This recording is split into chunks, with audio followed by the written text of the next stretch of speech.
Hey everybody, Twinkie here. The guys asked me to explain the compromised audio in the first 45 minutes or so of this episode. Stan the Man's computer crashed, so we had to use Dave's feed of the Google Hangout to include his side of the conversation. This means you'll be hearing some less than optimized audio and quite a few screen grab camera snaps. It's a super spirited discussion though, about everything from Disney to Robocop. So, without further delay, here's Long Walk, Short Drink, Episode 32.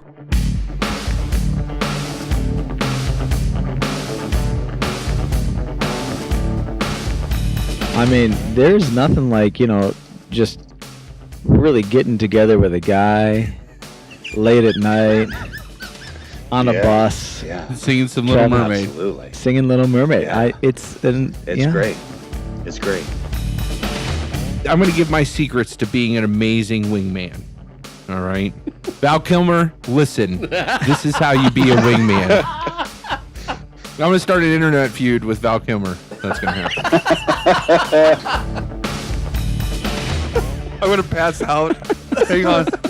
He's dead. We still have Robocop to talk about. How awesome is this?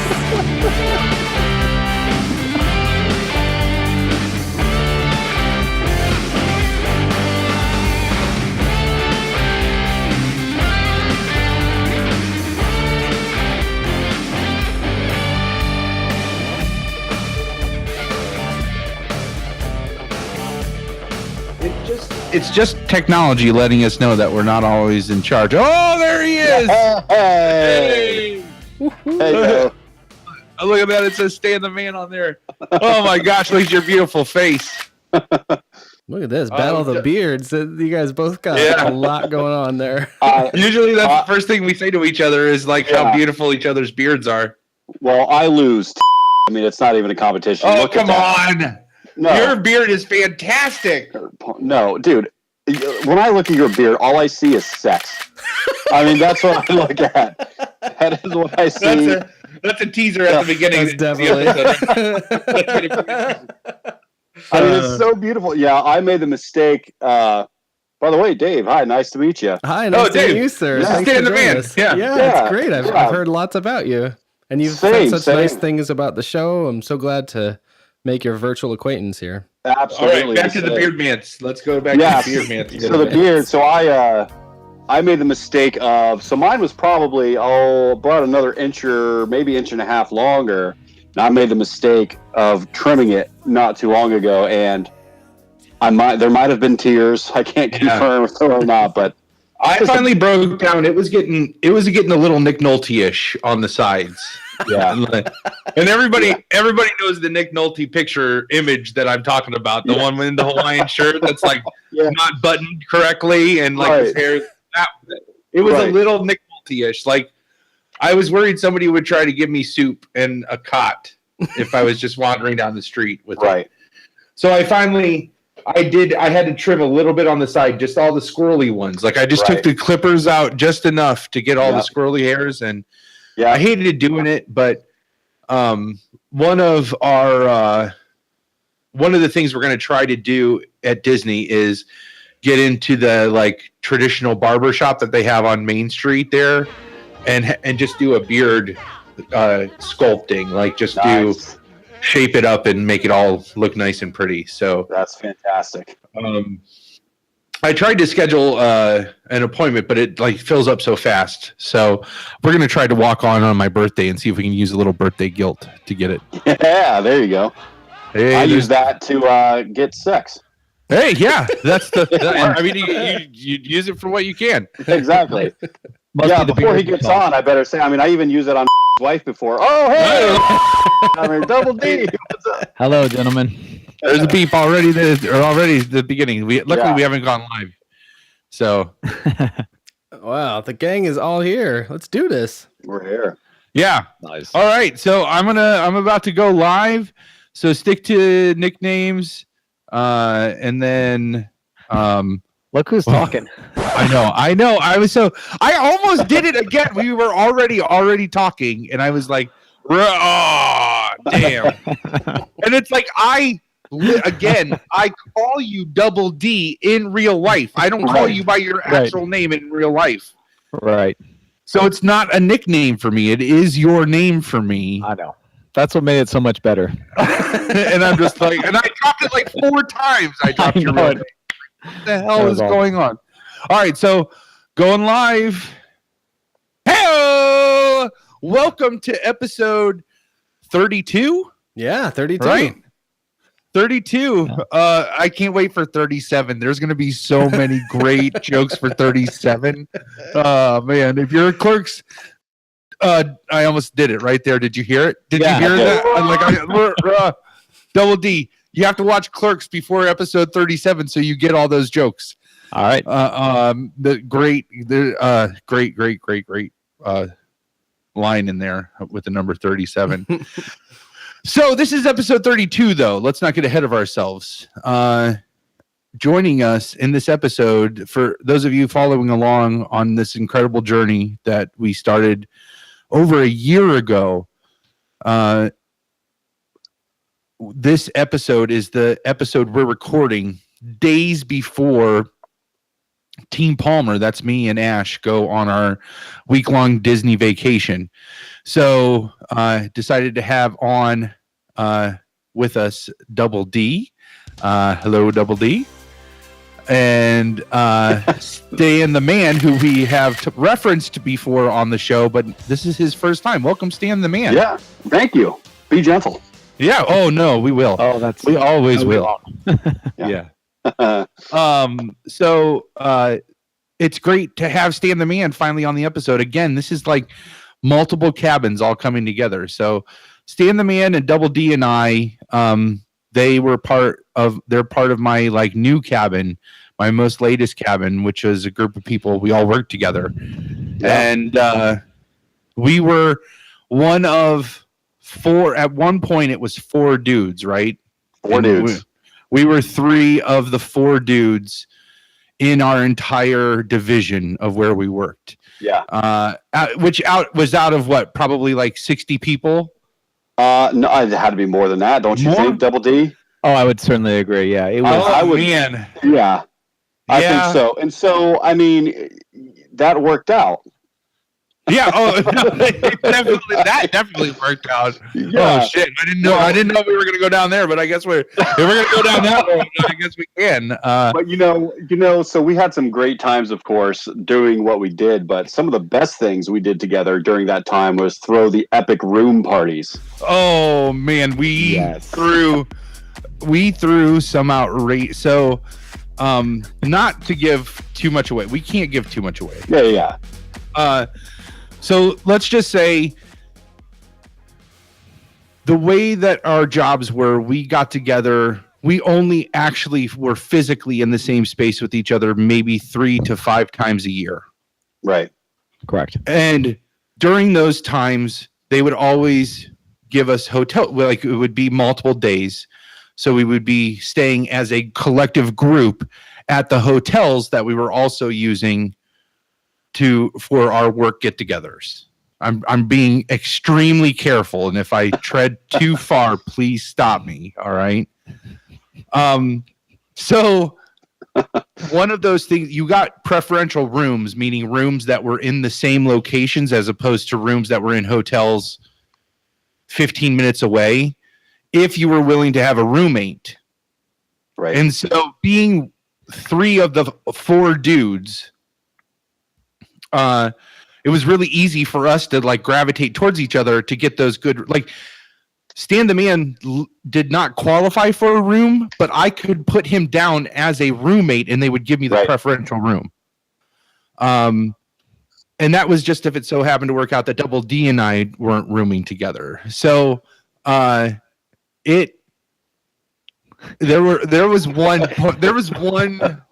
party in particular that, like, do you know the scene, Dave, at the beginning of it's not at the beginning, but at the Hangover when it's where they do the first shot and then it cuts to them waking up the next morning and like there's a chicken running in the hotel room and like there's just like something is still on fire and there's just empty booze everywhere And this was nothing like that.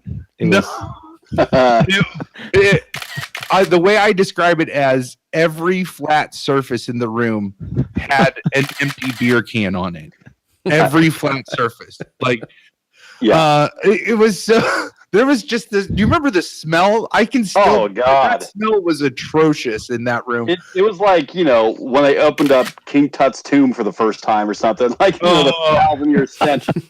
But I remember at one point of the night. So, you know, there were like 2 beds, but I was at one side by the door because I think a group of people had went into our bathroom, and then you were over on the other side. And I remember I looked across the room and our eyes met, Palmer, and you just looked at me and just shook your head.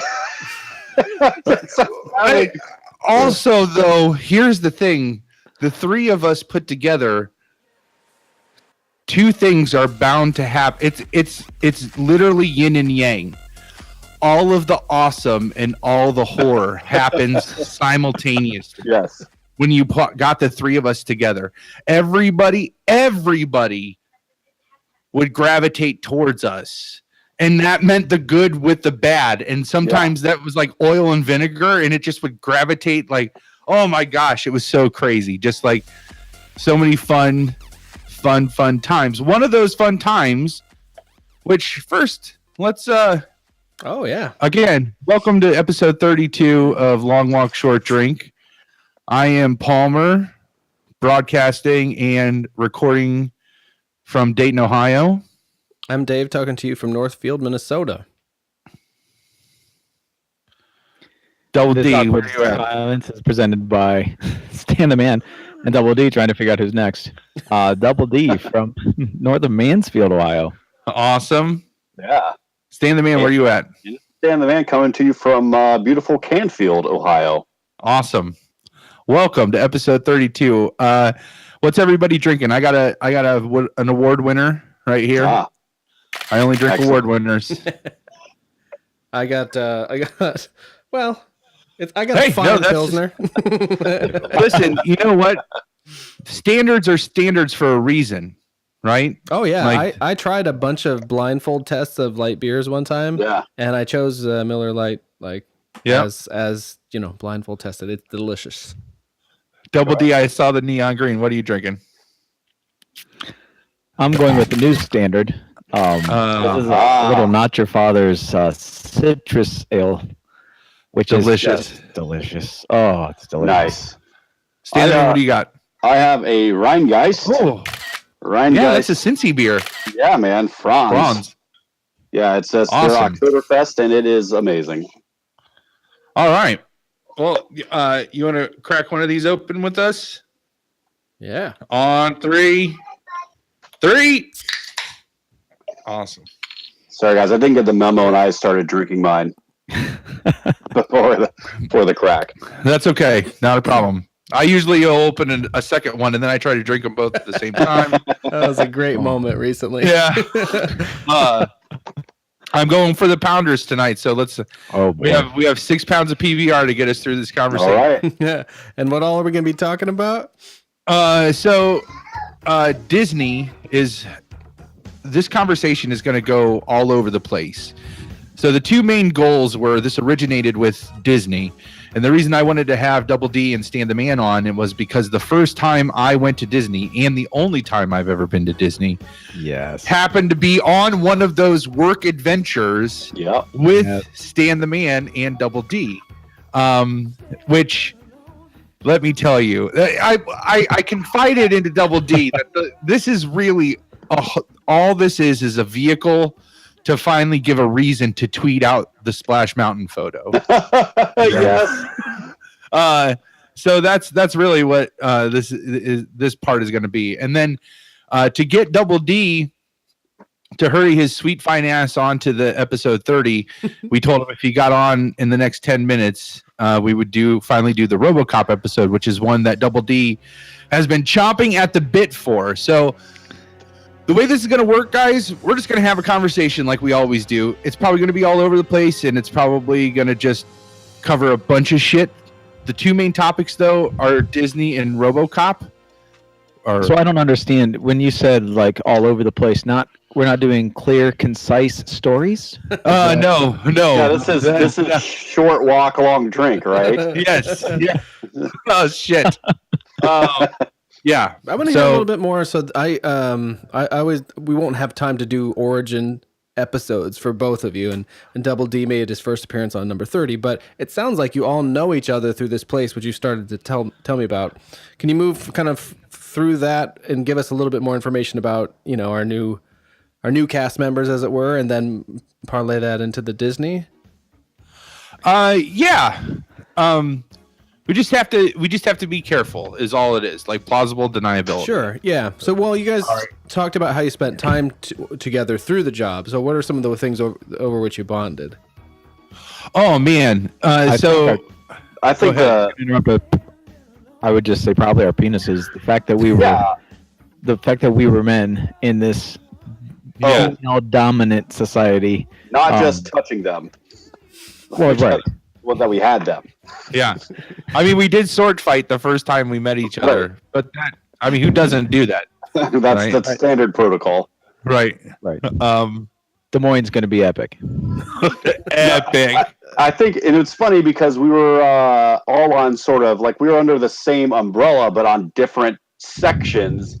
And so when we were all in the big room together, I mean, Double D is exactly right. Like, here am I at a group of women, and here's Double D at a group of women, and here's Palmer at a group of women, and here's the other guy who actually Dave sort of looks eerily like right now. Palmer. He does look eerily like it. Yeah.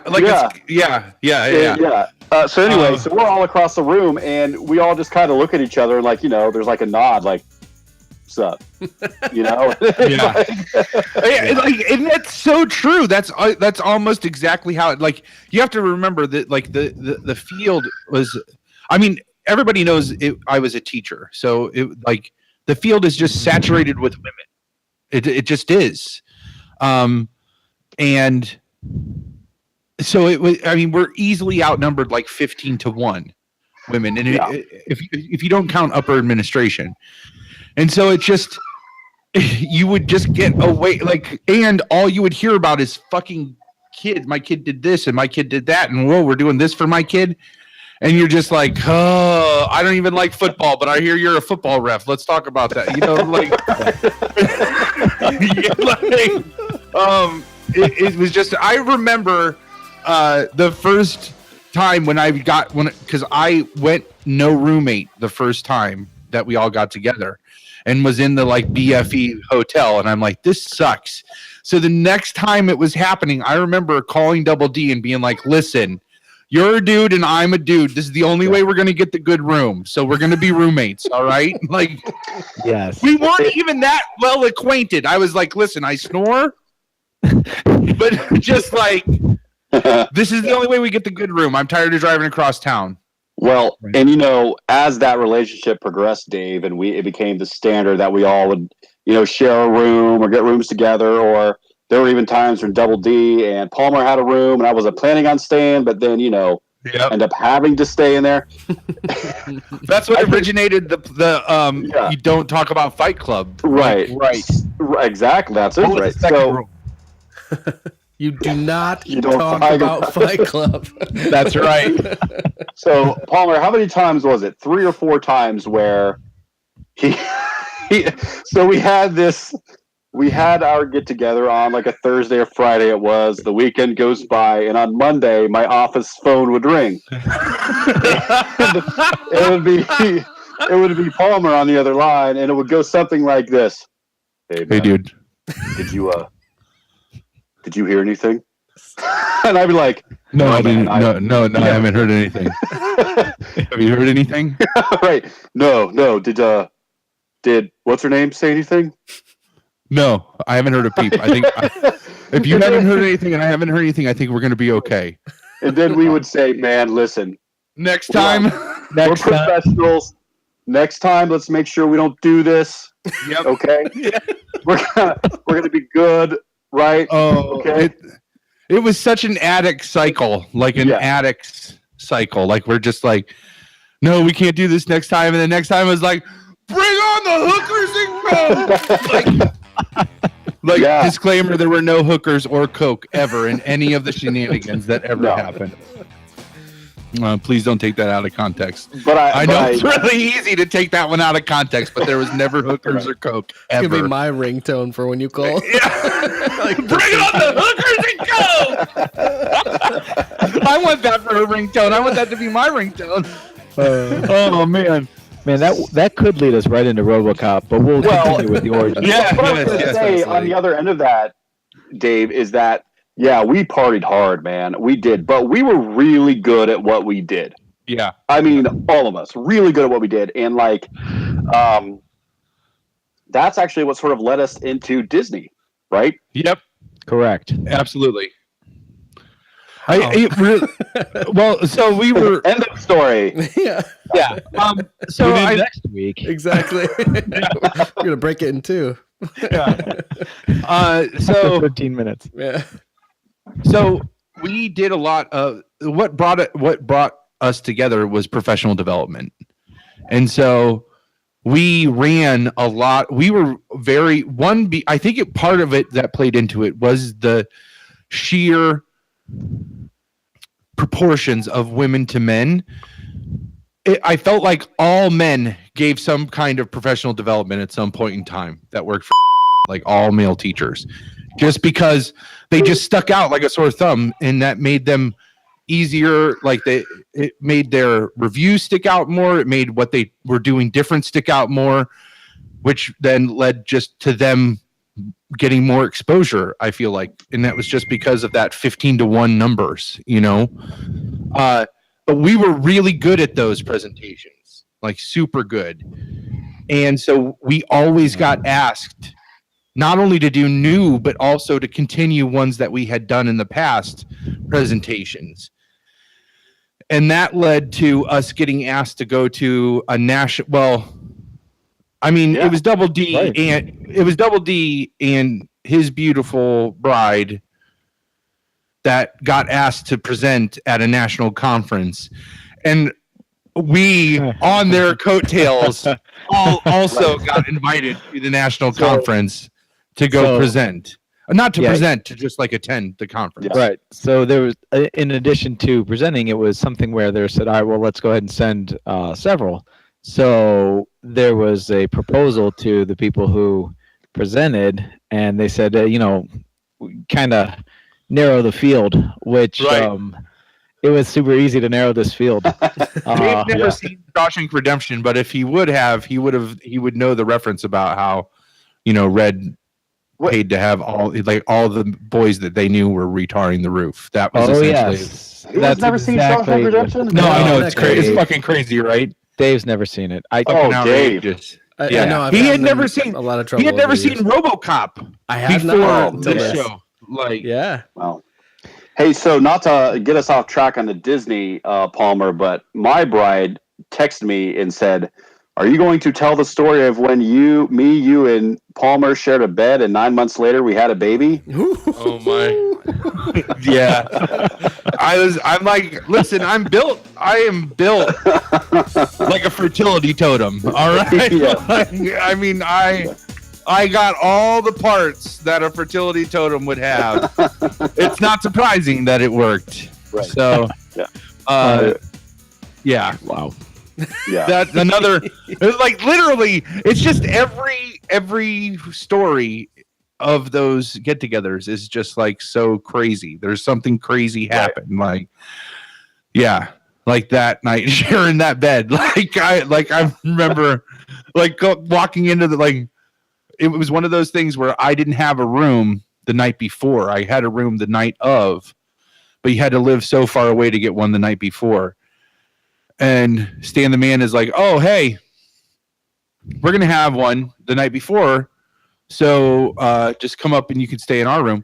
And every room I'd ever stayed in for every one of these get-togethers had two beds, two queens, right? They may not have been used. Yeah, that's right. But they always had two, right? Right. And so one's the sex bed and one's the sleep bed. So you don't soil the sleep bed. Exactly. Right? And so I walk in with all my bags and everything, and there's one king and three of us. And I'm like, oh, the sex bed is the sleep bed. And we're all sleeping in it. Awesome. So, yeah, that was fantastic.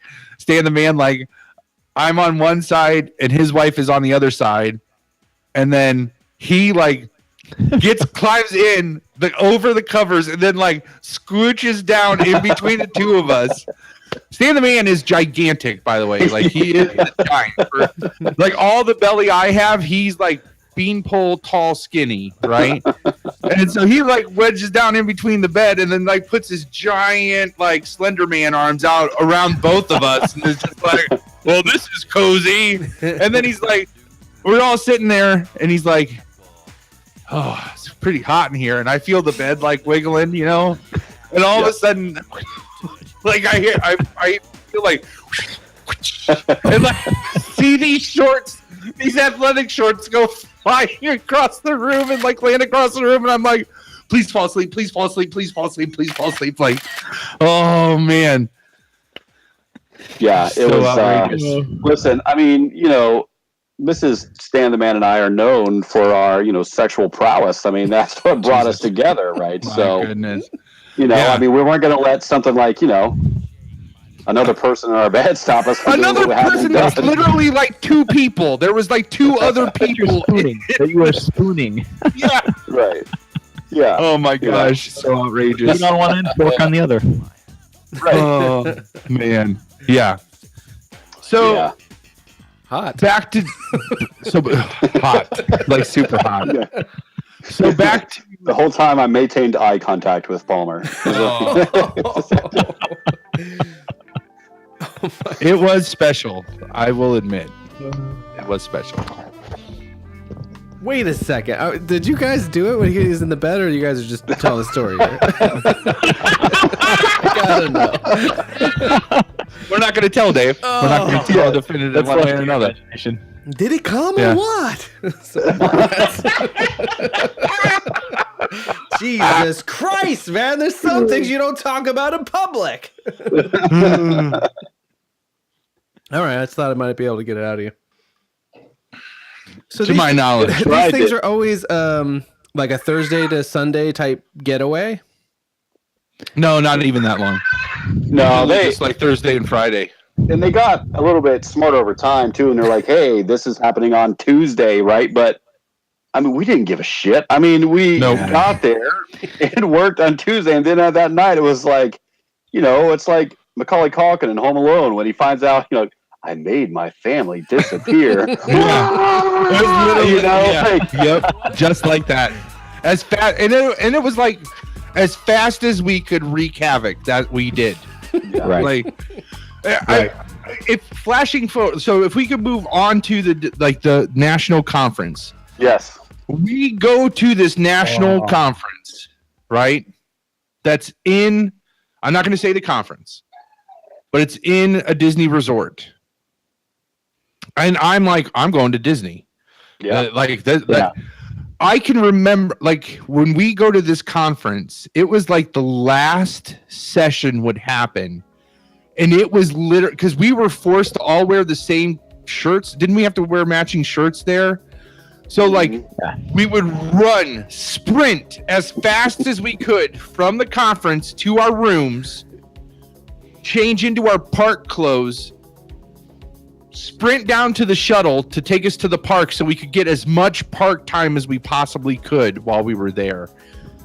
It was fantastic. I mean, I don't remember one. I mean, I can say this. I can't remember one session that I went to, even yours, Double D. I'm sorry.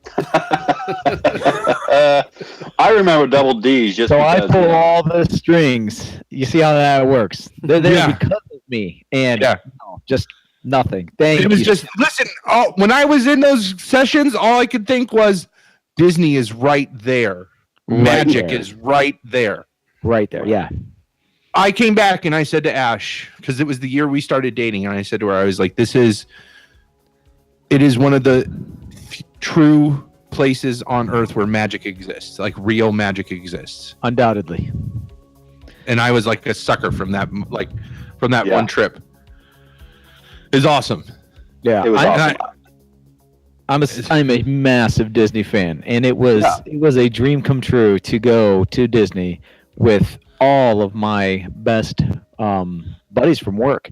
It was just spectacular, and I've been to Disney with my kids, which is amazing, and it's magical. It's magical, undoubtedly, and being there with a group of grown-ups was unlike anything I expected it would be, and it was very similar. Like, we were all business in the front, party in the back. When those conferences, We were the team in all sessions. Never thought about that till now. there you go. When those sessions were done, like Palmer was saying, it is all right. Work is done. Now it is time to enjoy ourselves, and so we absolutely did. We took off, and experiencing Disney with a group of adults was just it was just as spectacular as with kids. Oh yeah, and I got to tell you, I mean, when we went to Hollywood Studios, Oh man! so I had never ridden. Done. Yeah. Done. Did. Ridden. I had never did ride the Tower of Terror before. Okay. So, they're like, we got to go to the Tower of Terror, right? We got to get there. I'm like, okay, cool. Let's go to the Tower of Terror.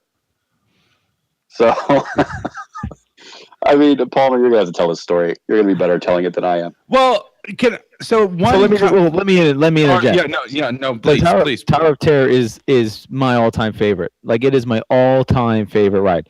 They set the mood in the queue, like lining up, like before you go. The theming is amazing. The theme is spectacular, and they set the stage beautifully. It is such a magical experience, and you are completely immersed. It is by far my favorite ride. Yes. Oh yes, and to the point where I drug my daughter, kicking and screaming and crying on it. I was like, "No, you're doing this! Like, this is happening." Looking back, maybe I wouldn't have changed my mind. So it is that good. We are definitely doing this ride, and that's what happens. So we're at Hollywood Studios, and Stan the Man and Palmer here are they're man's men. Yeah.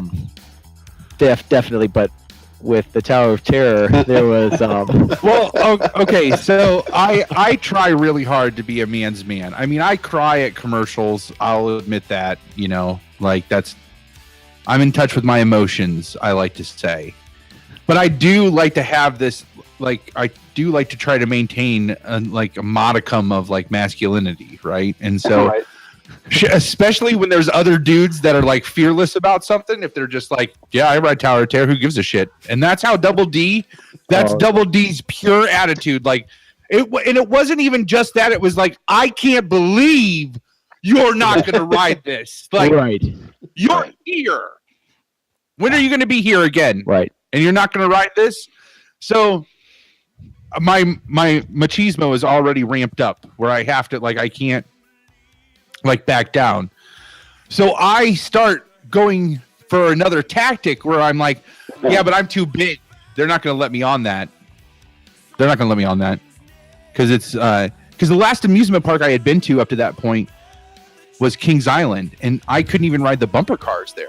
They wouldn't let me ride them. So I just assumed that was going to be my out, that I never had to be a fraidy cat.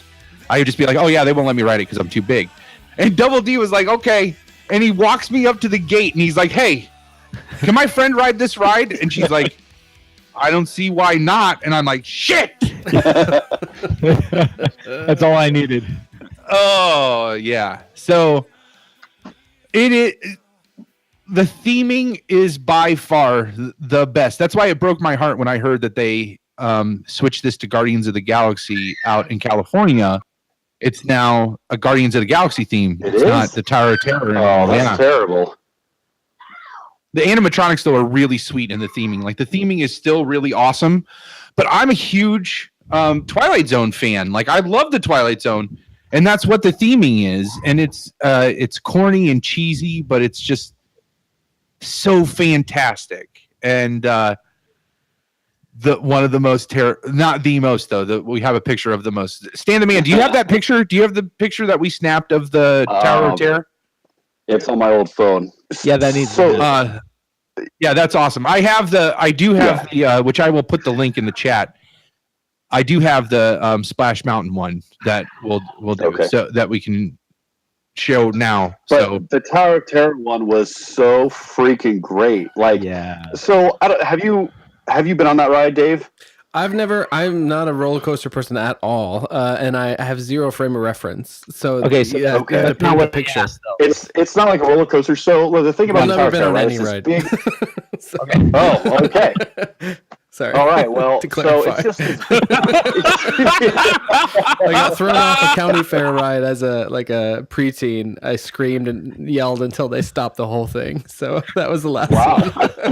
Oh, man. How embarrassing. It was pretty bad. So paint a Tower of Terror is picture. Big tower, right? This big freaking tower. And so you go into these big, what are they, like carts almost, right? You sit in these huge carts. And it's not like when you get on a roller coaster, you go up a hill, you go down, it follows a track. Tower of Terror will take you up, and you're going up, but then it's dark, right? And like these ghosts and shit, and like the Twilight Zone, like Palmer was saying, starts coming out, and it's freaky. It's an actual story. Like every one of their rides is an experience. Even their roller coaster rides are an experience. Like it's a theatrical experience. So the frame of reference that Stan the Man is talking about here is that it's an old abandoned hotel.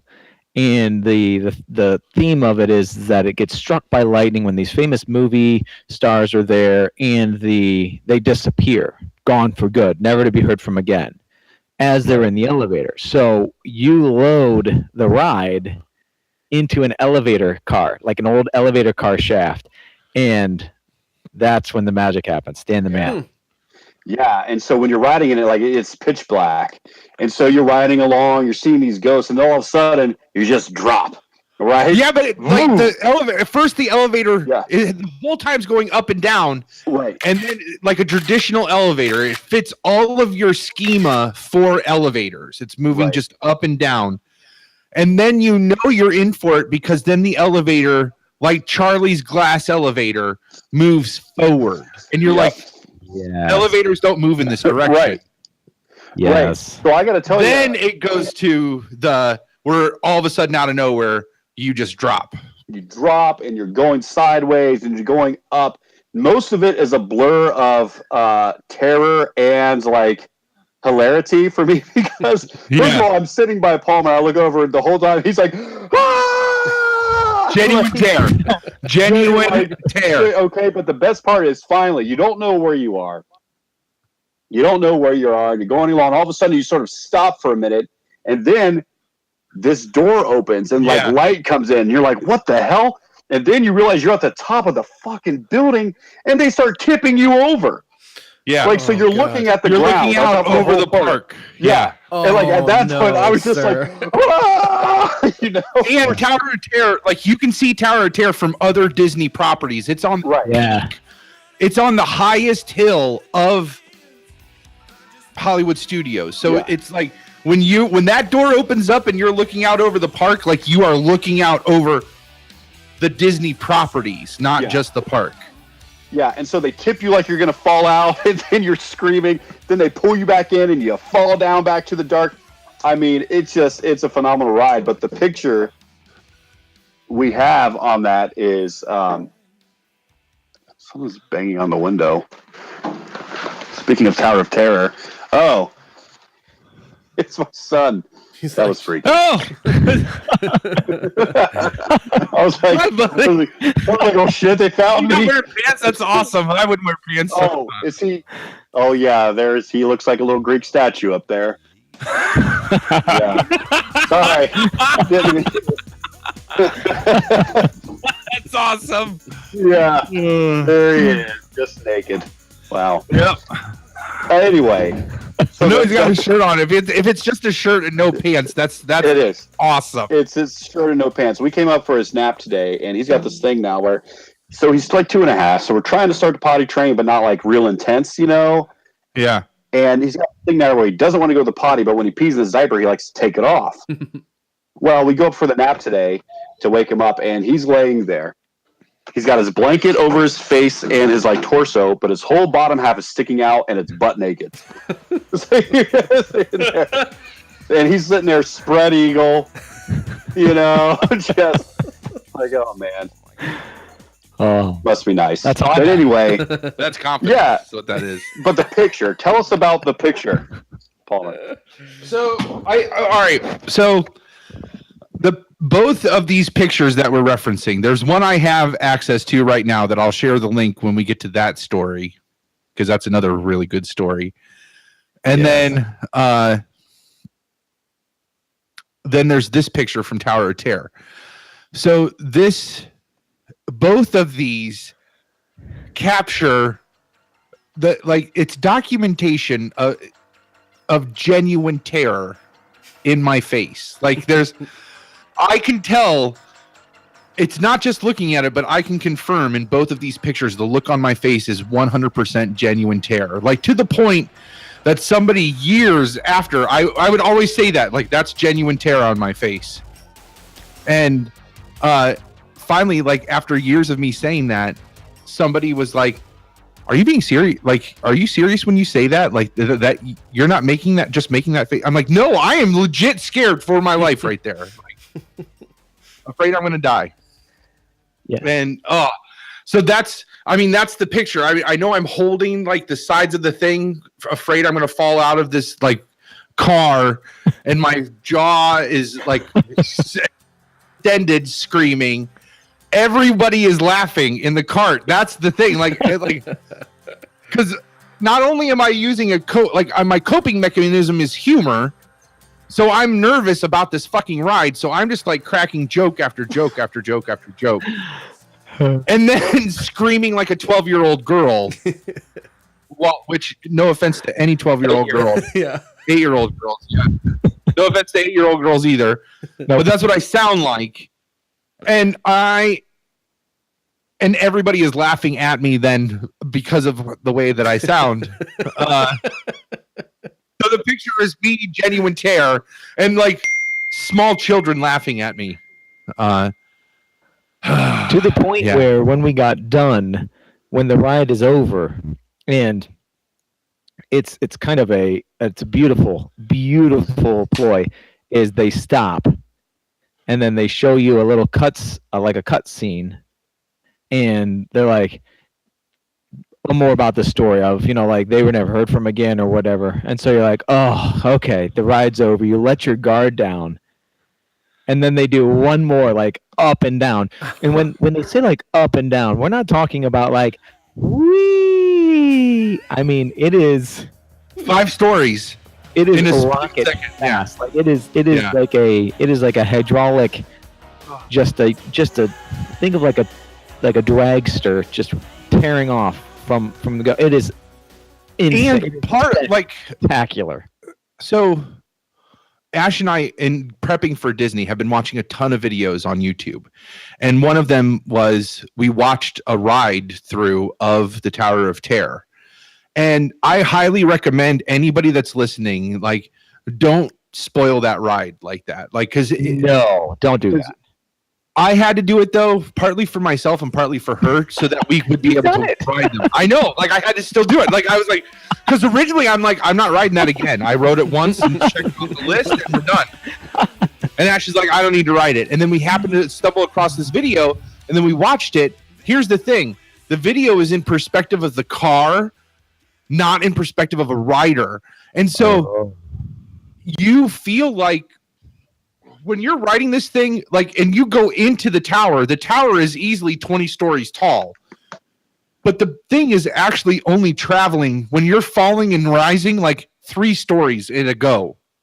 Like, it's hardly anything that it's actually doing. But it's just the sensation because you're in the dark. Like, it's just really well designed. Amazing. Because part of the fear, in my opinion, and this is because I hate to keep coming back to the big thing, but it's like a totally different perspective when you're a big person on rides like this, because it's like, this ride is designed for little people, like normal sized people. How much extra strain am I putting this thing under? Knowing full well that it has to be like able to like hold an elephant, right? Like, that like that's the standards that they're held to. And so at least that's what I tell myself to sleep at night. But one of the ways that Tower of Terror really intimidates you is it's there's handles. It's not even a lap bar and a seatbelt. That's it. Like a normal seatbelt. Yes. That like a car seatbelt that's still stretchy while you're riding it. Like it still comes in and out while you're riding it. Like, so you feel like you're just in this, like you could just fly out of this seat at any moment. Like, but really in all reality, it's only going like 10 feet at a time. It's like dropping 10 feet and raising 10 feet, you know? Like, oh, it's so terrifying. Like it's absolutely. It is a psychological experiment in terror.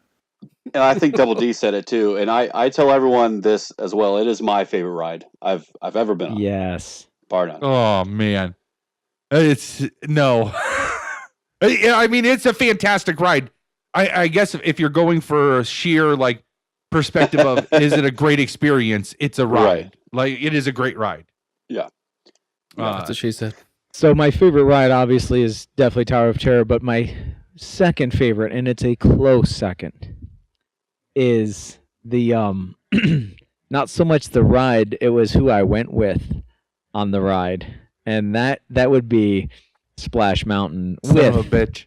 with my man Palmer and Stan the Man. Yeah. And So- being the Disney fanatic and ride freak that I am, and I love these rides. They're spectacular. And Disney, the Splash Mountain ride is it's like an 8-minute ride. And we could Wikipedia that or whatever, but 8 minutes may be a little much, but it is a very long ride, and it is it's kind of like think of like an old school log ride. And that's all Which I it is. can't It's fucking just stand because there's it's no just an old fucking school belts in log that. ride. No belts in log rides. No belts and log rides, but it's a log ride. You're in a gigantic hollowed out log, and you're riding in a little flume, like in a channel. There is nothing bad that can happen. Oh, everything bad can happen. Yeah. And so I think Palmer may have, I don't know how he got this delusion that this was just a short little You ride. son of a bitch. And it was You son of a bitch. No accountability for the evil you weave, evil web that you wove for me. So I sit I sit close to him so that I can put his mind at rest and at ease, so that he's not, too upset, too worked up over this log ride. You son of a bitch. This is also what he does to the various women he's courted. Yeah. Let me put your mind at ease, baby, about this log ride. That was my D's nickname in college, log ride. By the way. Log ride, yeah. Yeah, the log ride. Your European name? Yeah. So, it did not help that Double D just lied through his fucking teeth to get me on the ride. Like lied through his teeth. Like you have to pass by when you get in line. You have to pass by the big hill, right? Yeah. If it was just straight up, straight down, that's what I was preparing myself for. Like just straight up, straight down. If that was all it was, it would be terrifying, but it would be over quickly. This is a slow fucking death.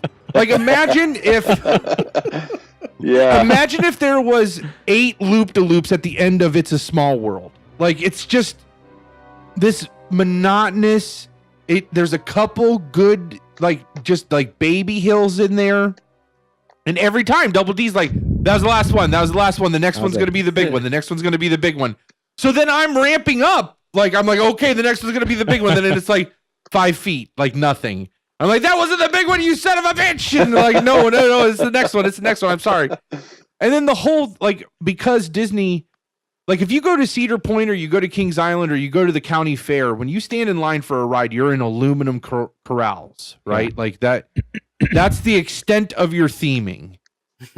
At Disney, there's no aluminum corrals. Everything is a piece of the ride. And so when you're going on, that includes being on the ride.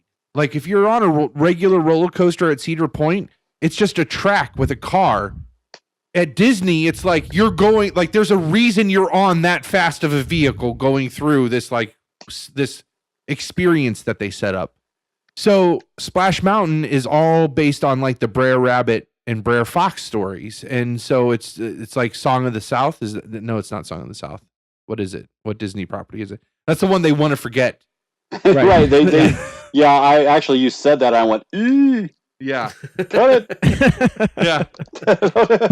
Beep that out. We don't actually work for the mouse, so it's okay. We can talk about it. Yeah. No, it's Briar Rabbit. That's what it is. And so it's just going up, but it comes the last one. No, it is Song of the South because they sing Zippity Doodah at the end of that ride. Yeah. Do they? They do sing Zippity Yes, Doodah they at do. the end, yeah. Okay. Well, then it is Song of the South. Yeah. Huh. It's got to be to set it up to get to the big hill. You've heard like 2 steps forward and then take 1 step back. That's the whole ride. Like the first 7.5 minutes of this 8-minute ride are 2 steps forward and 1 back. So you'll climb up this little hill like 10 feet and you'll drop 5, and then you'll swing around and you'll go through a little scene of the Briar Rabbit, Briar Fox, and then you'll climb up 10 feet and zoom down 5 feet. But it's all in the dark. Like the climb and the drop is all in the dark. So you'd climb up 10 feet and then you drop down 5 feet and there's a little splash. And then you go through another scene, and you're working your way around this mountain, and you're going up to the top of Splash Mountain, and there's probably like 9 drops, and before every one of these little 5-foot drops, I'm like, oh, this is it, get ready, Palmer, here it comes. Son of a bitch. Every time we go to like this. We just make the crest of this 5-foot drop, and Palmer like, and then it's like, shh, and he's like, you son of a bitch. And then we go through another scene, and I was like, oh, I thought that was it. I thought that was it. That's my fault for trusting you. Like that is not a bad quality to have, that you trust people. Like 9 times he trusts. And then the last one is you don't go up like, you don't go up 10 feet and drop 5. You go up like 30 feet. Yeah. But now you've already gone like 10, 5, 10, 5, another whatever it was, 8 or 9 times. So you're now not up 30 feet. You're up like 70 or 80 feet in a log, in a channel. And about 2/3 of the way down this hill, there's a camera just ready. And I have primed Palmer for this pick. You son of a bitch. It's evil. It's evil what you did. Oh, it was beautifully It's in crafted. the chat. If you guys hit the little, hover over and hit the blue box, you'll see it in the chat. And then you'll click it to expand it out.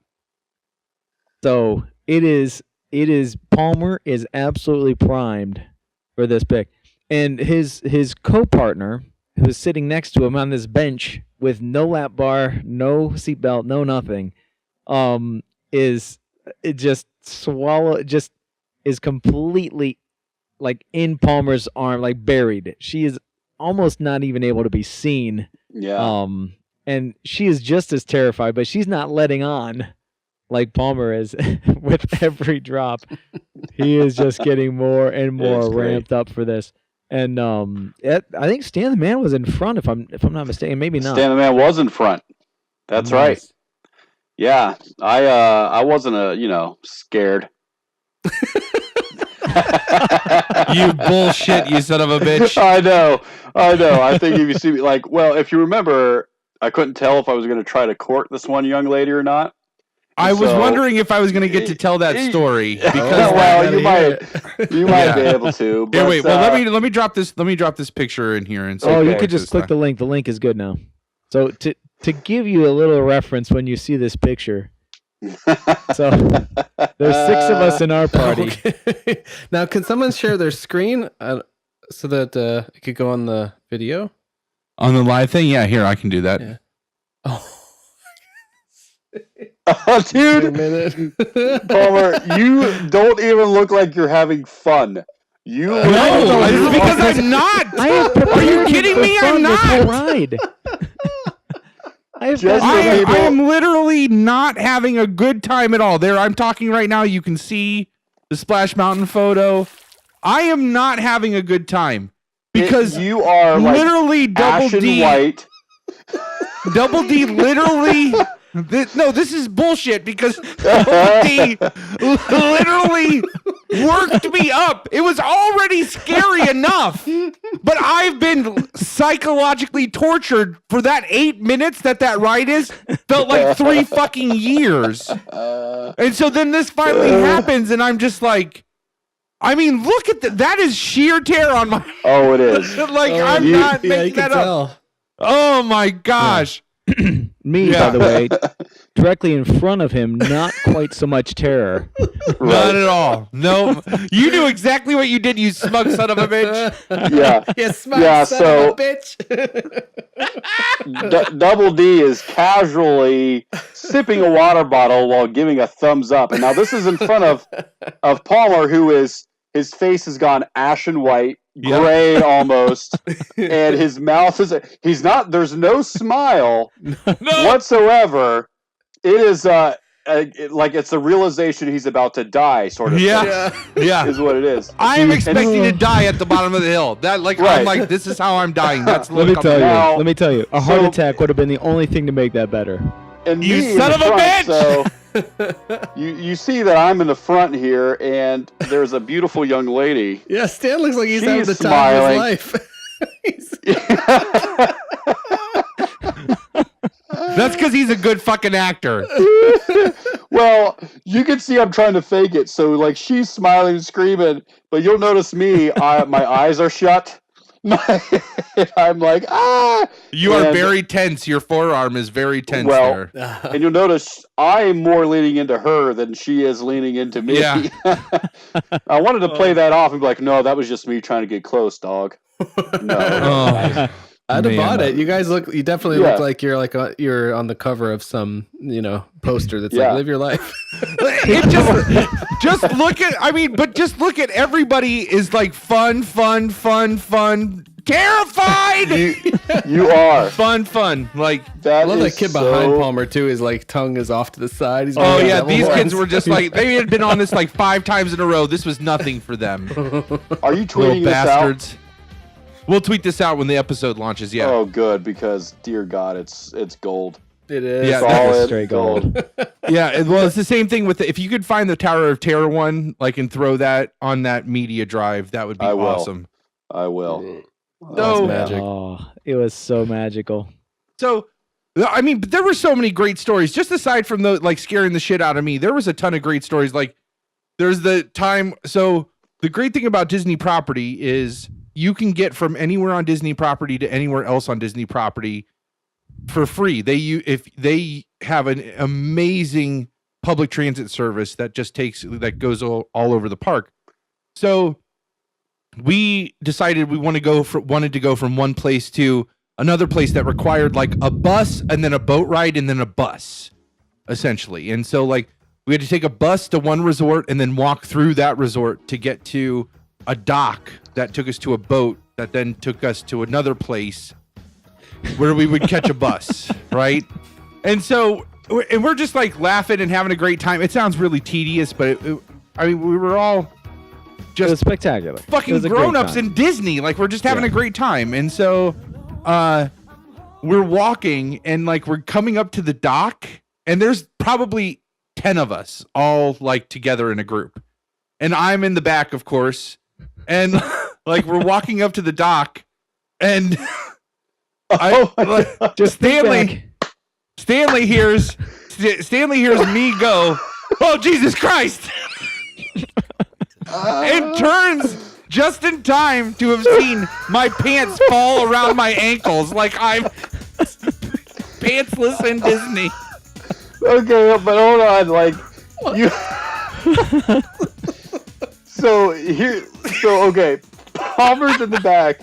There's this whole group in front, but I'm sort of like in between the front group and Palmer, and so I'm the only one that hears this. But it wasn't like an exclamation. It was more like this. It was more like it was under his breath. He goes, "Oh, Jesus Christ!" And like I turn around. And I see. I'm gonna pass out. Hang on. He's dead. We still have Robocop to talk about. How awesome is this? Let's I've experienced the Palmer pants drop so many times too. I think I'm there. Yeah.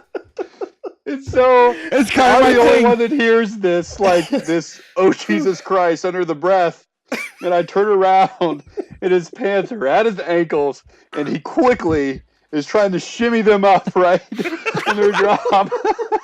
I mean, there are people that are with us that aren't part of us, like part of our group. So, If it would have just been like our people there, I would have totally been like, man, my pants fell down. You know? right, and so he's like in a panic trying to shimmy his pants back up, and I see this, and I just start dying. Like I fall to the ground. Which then, of course, like I got my pants pulled up fast enough that only Stanley saw it. Like, Yeah. but we were laughing so hard we had to tell everybody else that my pants fell down. So Right. everybody So I found out just start anyways. laughing hysterically and, fall to the ground, like grabbing my stomach. I can't get up and move. And like everyone turns around, like, what's going on? I'm just like,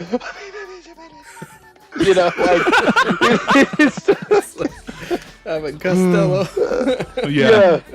But I think the thing that got me as I think about it is just how you said that. Like you're just like, oh Jesus Christ! Like you're just, I was frustrated with myself, like, not again! Because it happens so frequently that I lose my pants in front of people that I should not lose my pants in front of. Oh, I can't fucking take you anywhere. That's what I'm saying to myself. Like, again with the pants? Buy suspenders! oh God, it was so good. I don't think I had laughed that hard. Get it together, really Palmer! long time. Jesus! Yeah. Oh, that was good. Oh my. So there was that. Like, that was a great story. I loved it. So we also, and would do this at the regular cabin too, but I tend to bring, like, it just seems like my group of friends that I'm with always seems to be the loudest group. And I'll take a lot of blame for that. Like, I am a loud person. I can't help that most of the time. I just get excited, and excitement translates to loud, and loud translates to, I mean, when you're a big guy like me and you're as loud as me, people are just waiting to die. Like they just think they're gonna. It's like fight or flight kicks in, and they get really like, whoa, it's okay, relax, and it's just like, what? I'm just having a good time. Like, you relax. Like, I thought you were gonna say that loud translates to funny.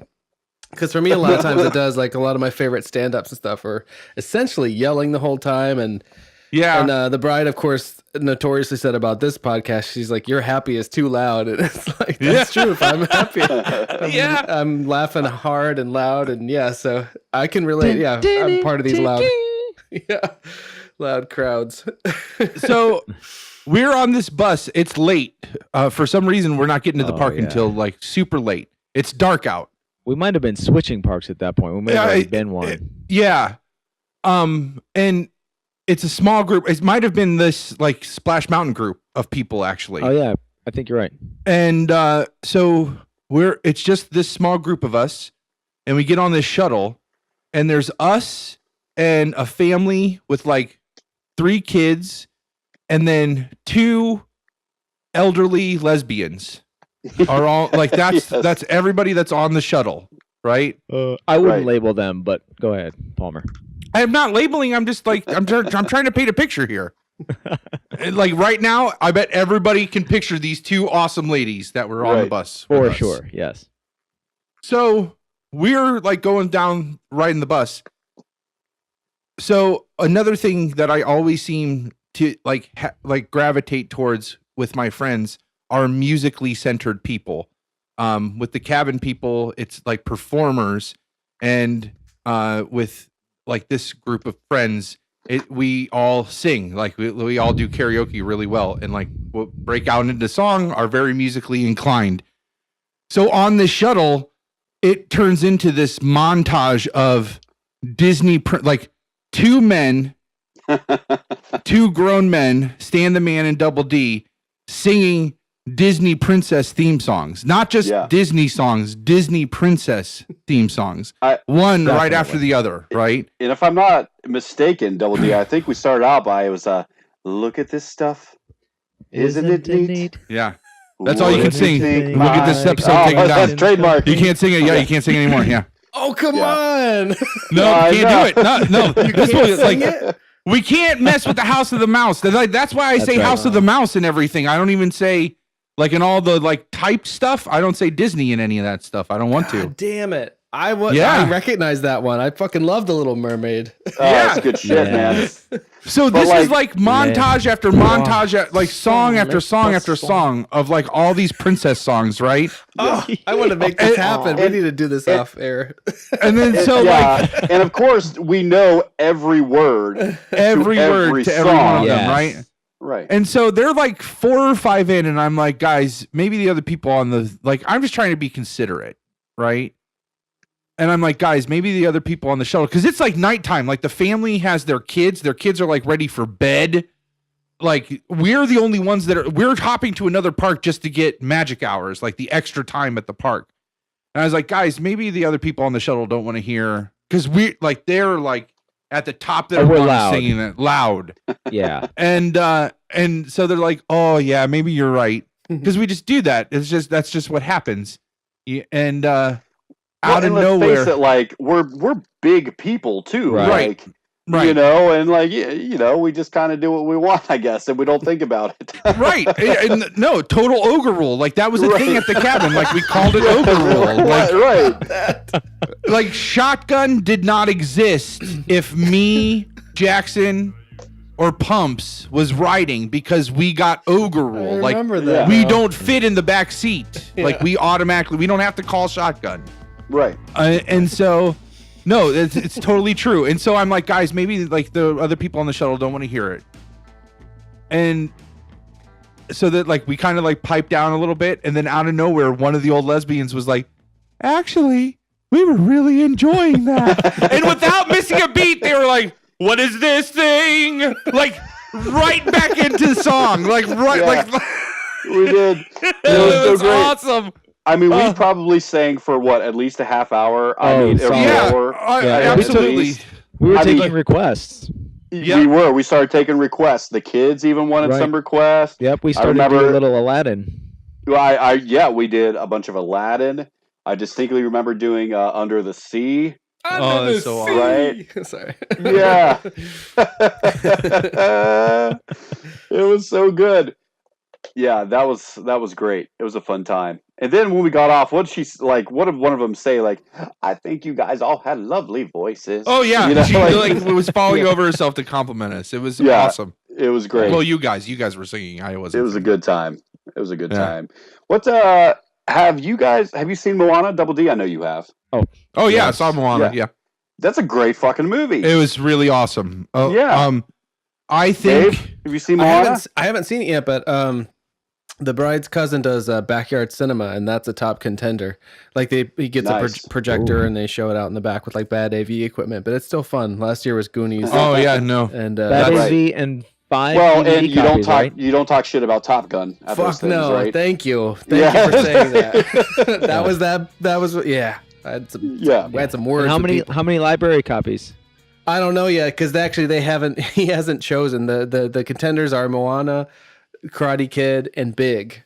And I'm like, I would love to watch. Those are all great movies. I know, yeah. I'm like, I would love to watch Karate Kid, but yes, I'm not going there. If anyone is going to say an unkind word about that movie, I will freak out. So, you would, yeah. So I'm not sure if we're going. You would have to sweep the leg. You would have to sweep the leg. You have a problem with that? It's like, no, sensei. But do you guys know that they're doing a series on YouTube Red I think it's YouTube Red, that is Johnny from the Cobra Kai grown up taking over the Cobra Kai, and Daniel LaRusso. I think it's a comedy somehow, but it's happening, I guess. Holy shit, man! Let's see if I can. Dave, what are your thoughts on Top Gun 2? Oh yeah. Well, I I haven't given it too much thought. I did see Val Kilmer posted on Twitter like how he's ready to get back in, the Val cockpit. Kilmer looks like he's gonna die at any minute, and Yeah. it makes me sad. And he's That's still what a I cocky son of a bitch. Like, I Yeah. know. so, like I mean, creepy, he did an though. AMA on Reddit, and I was just like, "You're still an arrogant piece of shit." Like, you look like Nick Nolte looked 10 years ago, Yeah.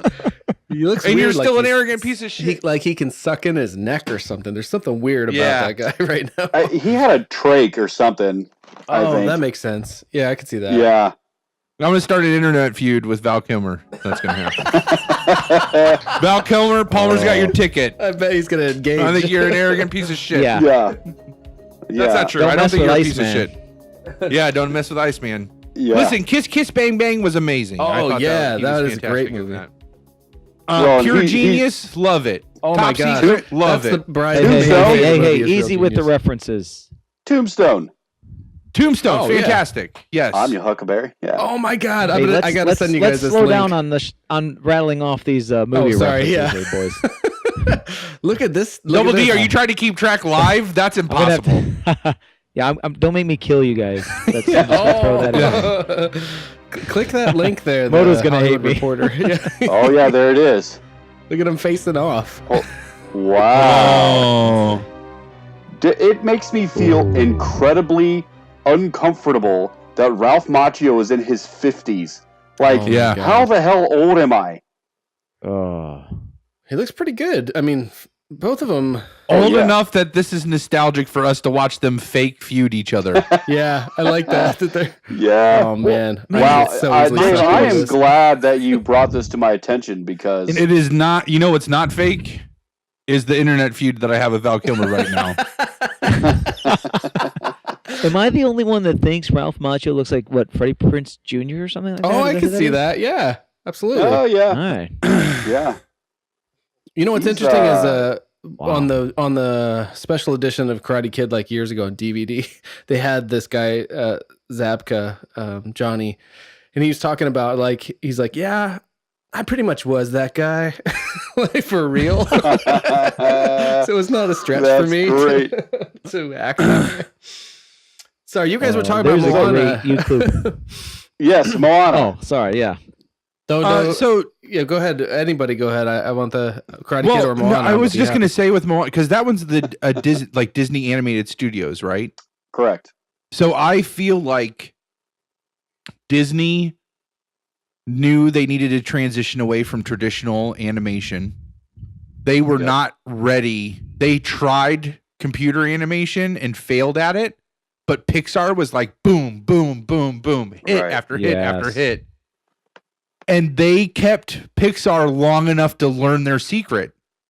And now Disney is like putting out those fantastic anime, like Moana, Wreck-It Ralph, I think was the first one where I was like, oh man, they are just as good as Pixar now. Yeah. Like, but they don't have the Pixar, like you can definitely tell like, oh, this is Disney and this is Pixar. Like, but they just really are nailing it. And Moana Oh, was yeah. another good one. Like, It's so good. yeah. Yeah. And it's it's currently like all of my three daughters, they're her favorite movie right now. Right. In fact, over the summer, they had a goal to watch it at least 10 times, which they far exceeded. Oh. But Man. and the to music have is goals. so good. And Lin-Manuel Miranda composed the music, Yep. of course. And so like those songs are so good. Like I will like they're in the car and they're like, "Can we listen to Moana?" And I'm like, yeah, let's put that on. You know, it's Yeah. good shit. That's because Hawaiian music is amazing. Oh, it's so good. So much better than like Let It Go. Yeah, Yeah. Because it has a beat. Like even like you could take the lyrics out of that and still be like, Right. I would listen to this. This is good. right. And so we tried to watch Frozen again not too long ago, and dear God, I couldn't take it. I've never watched that all the way through. So it is worth, like, there are some good parts. Like, I really like the of course the Snowman song, right? He's like, and Double D's like a Travis. It's like a Travis theme. Never watched it all the way like through. the funny thing with Sven, reindeers are better than people, right? Yeah. Double D.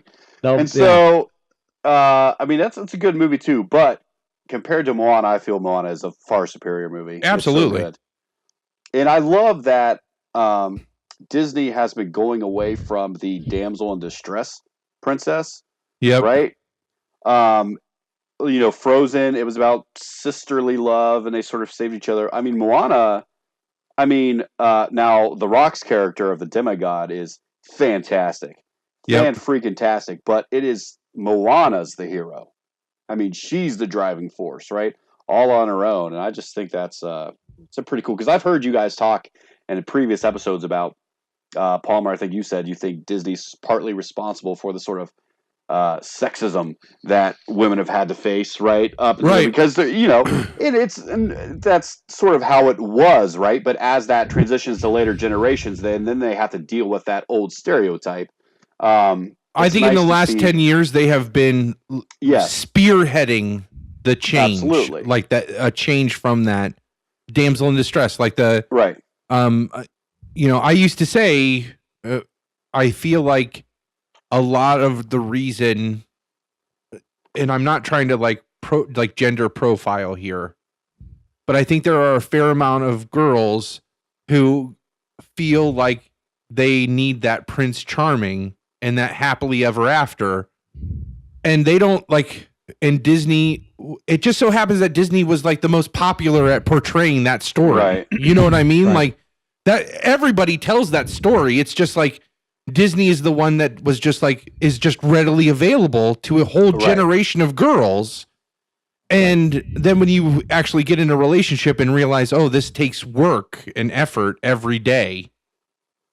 Like, I just wanted to happily ever after, you know? Well, and right.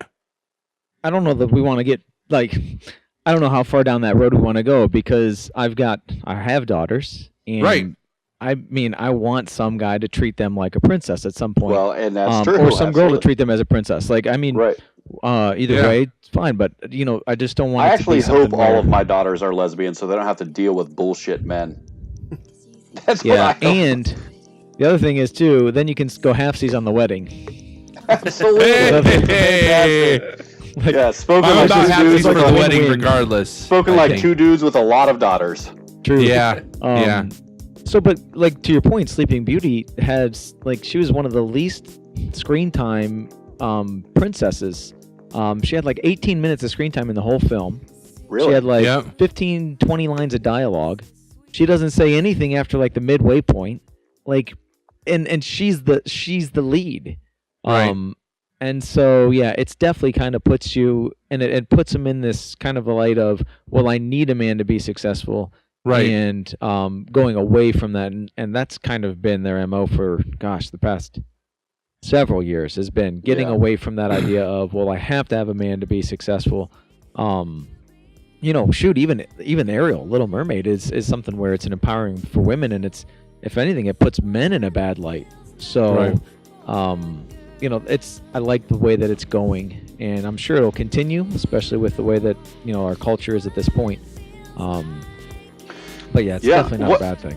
Well, and to continue my misogynistic, I already feel like I've gender profiled, so I'll just continue down the misogynistic path.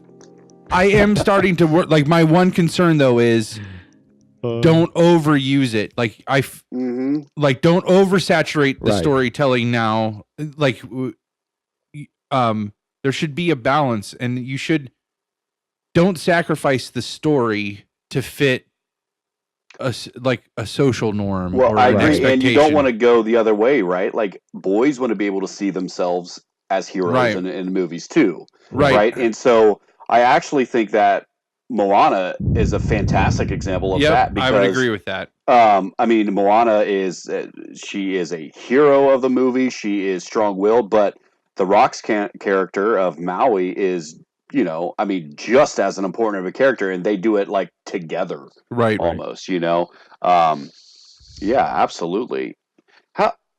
So to get away, I guess, from the political side of Disney for a little bit, how are you guys feeling about the live action remakes of Disney? No, that's not what Disney No? is. You've got to be kidding. don't I'm like done it? with them. Oh. Okay, because they've got Emma. Didn't like it. Which, by the way, my son does an incredible. Yeah, An I've gotten that text Oh, multiple my times. Oh, Yeah. that's The awesome. seagull, stop it now. He is on top of it. He's Oh. like, Yeah. He's got That's the what you want. laugh. That's Oh, why you it's have a spectacular. son. That's amazing. That's why you do it. Yes. Okay. So we'll get back to our short drink. So you get Emma Watson. Okay, that's fine. That's wonderful. But that's not what Beauty and the Beast is. Come on. Right. That's, I guess as I was looking at some of the remakes and as we'll get to Robocop at some point, if you're going to do a remake, don't remake the same story. Don't do the same exact story and just spin it again. You've Right. got to make changes. You're going to have to do something different. And I'm probably going to be in trouble for being too loud. They did it differently, don't you think? A little bit. They made that sort of time loop thing happen in the Beauty and the Beast that wasn't really evident in the cartoon version. Is it I from think the that's just original? because they took fairy so tale, you mean? much. Yeah, I think that was kind of like I've never even seen this, and I midichlorian think you might be thing. splitting hairs, Stan the Man. I think that's because they were taking all that heat from the midichlorians. Yo. with the Glorians. Shit. well, how are all these like inanimate objects supposed to be people? So that's how they had to go back through. and say, it was I really enjoy them.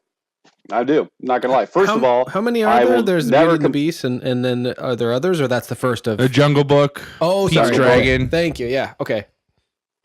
Okay. So go I on, didn't Sam. like the Cinderella one Maleficent. because there was no music. Cinderella. They tried to do Cinderella but with no music. They tried to make it a movie and it sucked, I thought. But the Jungle Book was fantastic. I mean, Bill Murray is the voice of Baloo. As Baloo, yeah. And Christopher Walken is As Louis. King Louis, yeah. It's yeah. so good. And he sings mean, like the "I Want Your Fire," like the with the he's fire like, song, Oh, like you ooh ooh. yeah, You know, I mean, he's so good. yeah. But again, if you're just going, I feel like that was almost a direct shot for shot of the original Jungle Book animated.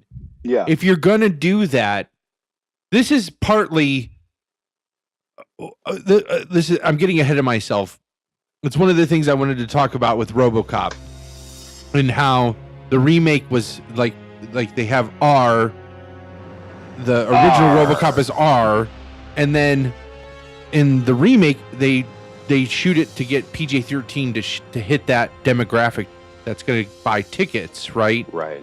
And how, in a way, that's a way that they are erasing our history, like our past, by replacing them with these like watered down versions Absolutely. of these like awesome stories that we grew up on, so that there's going to be a generation of kids ultimately where that shitty PG-13 RoboCop is the only RoboCop that they think exists.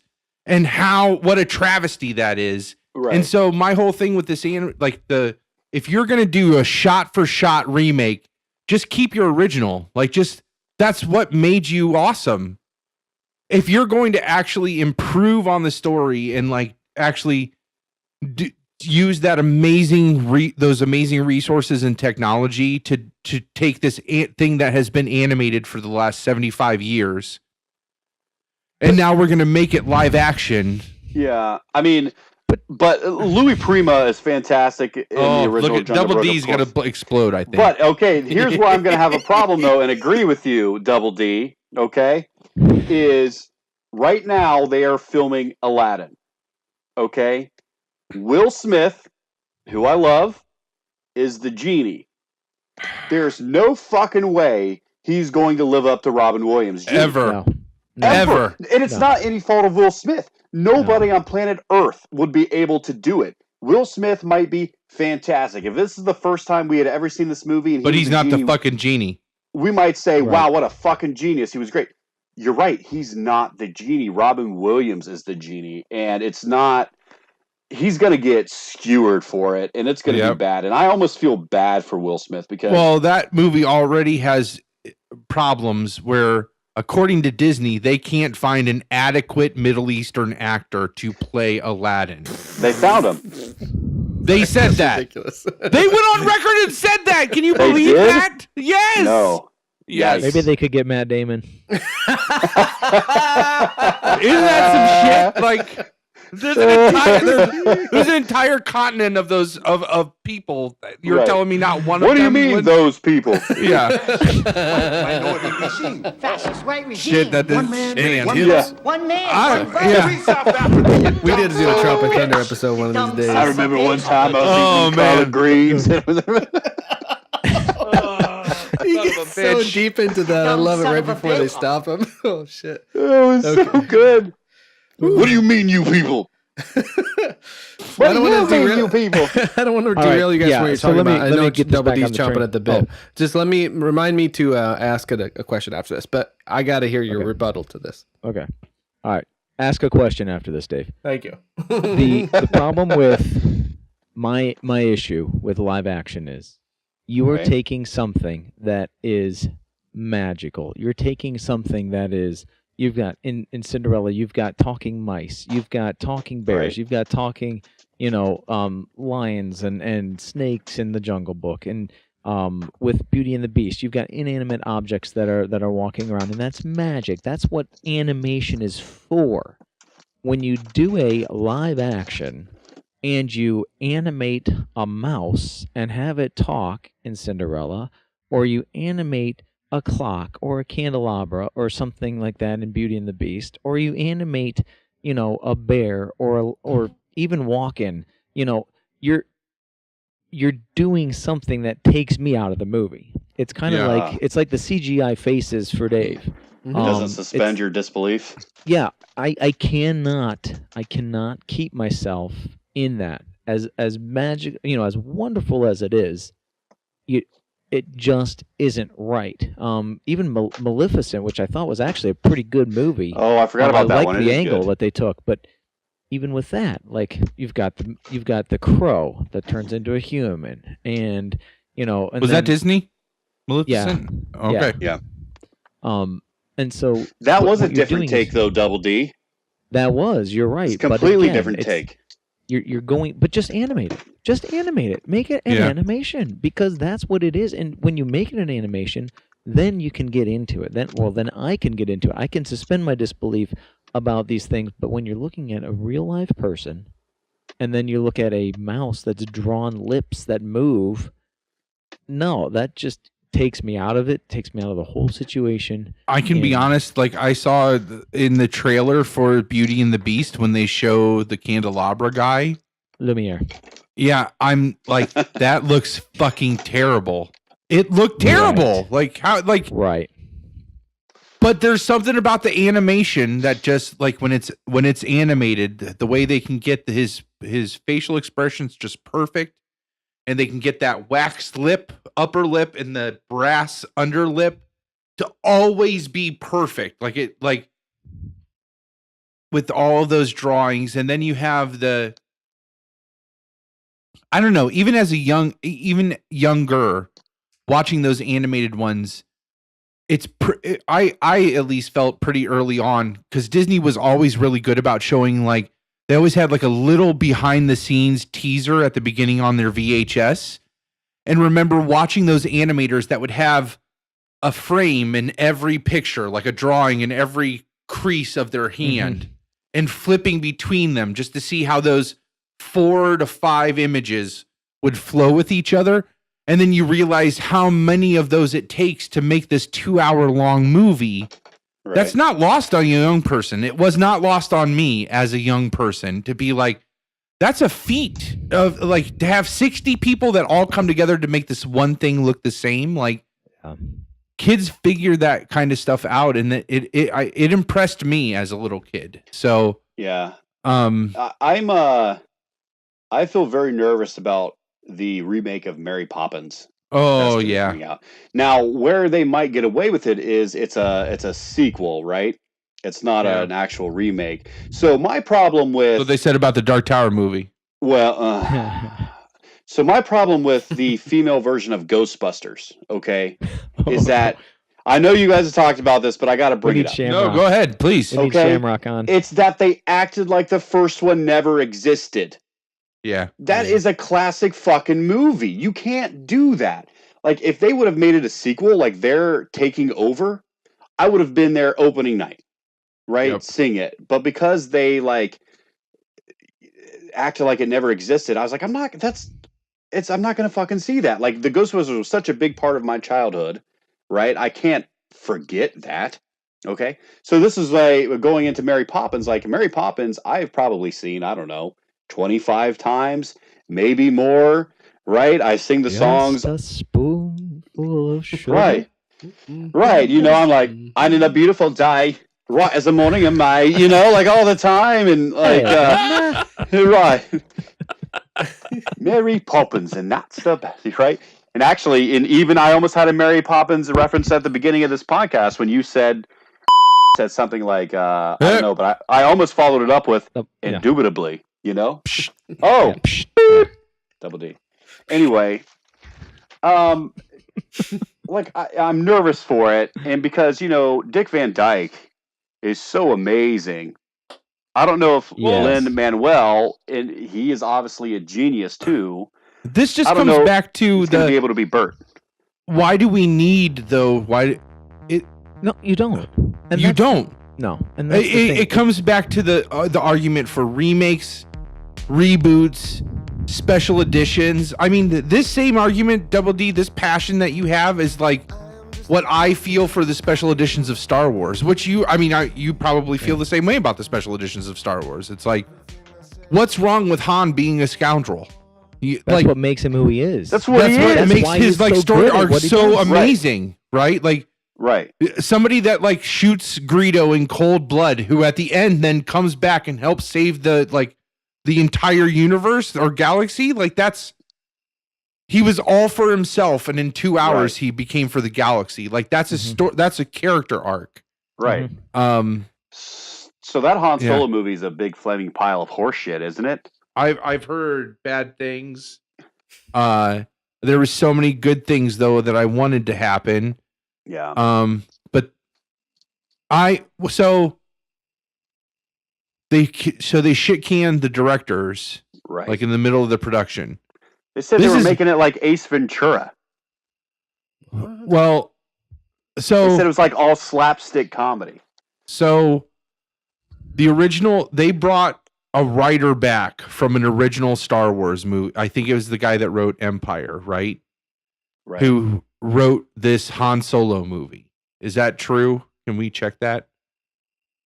Kirshner? Is that? No, that's the director.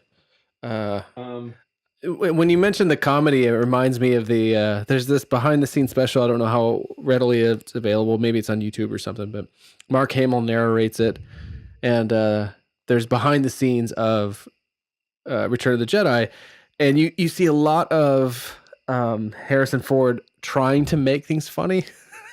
Like he's like, it'll be funny if we say it together. It's like, just tell them, C-3PO. It's really funny to watch him try to be funny, and I know that's an element of that character.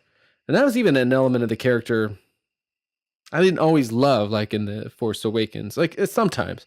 So I that's not entirely surprising. Maybe more disappointing to hear that they were going that route with it. Yeah. The question I was gonna oh, you found it? Yeah. So who's John Kasdan and Lawrence Kasdan? Lawrence Kasdan. I think probably the other one's maybe his son. They were two brothers that were directors. Oh, and they both got fired. All right, so now this is being directed by Ron Howard, right? Who's great? Who's great, but so fucking vanilla. Like Ron Howard is seriously. I mean, it's like settling for a hand job. Yeah, it gets the job done. Oh my god! But what? I mean, so wait a second. I'm not. What are some examples of like bad Ron Howard movies? There's not bad Ron Howard movies, but there's no risks. There's no risk. Like he doesn't. I don't know. I just don't consider him to be a big risk taker. And they brought him on as a closer. They just brought him on as a closer because they fired their two directors that they had on here. And what I read was that yes, they were not taking it seriously. I didn't hear the Ace Ventura thing. I heard that they were letting them ad lib too much. And like the Kasdan writers were like, no, we wrote this a specific way to hit on a certain character that we're trying to create with Han Solo. And if you don't respect the script, then all of that gets lost with this ad-libbing comedy stuff. Because like they got the guy, what's his name? Donald Glover. Donald Glover. The guy from that writes for Atlanta, Dave. Yeah. He seems like a That great guy- young Lando, yeah. He plays Lando, but he's like, he's got to be cutting it up. Like ad-libbing is probably like his bread and butter, right? Right. I don't know. Whenever I see him, he's way more dour than I want him to be. So Yeah, Not no, really, that's but true. He's on that movie Community or show Community. Community, He's yeah. hilarious. yeah, oh, In yeah, his stand-up, he's really funny in his stand-up Yeah. too. I mean, Lando's hilarious to me, but I get what you're saying. You know what I mean? But there's a certain brevity though that you're with With his with malt any liquor on Star the Wars. starships. Like Yeah.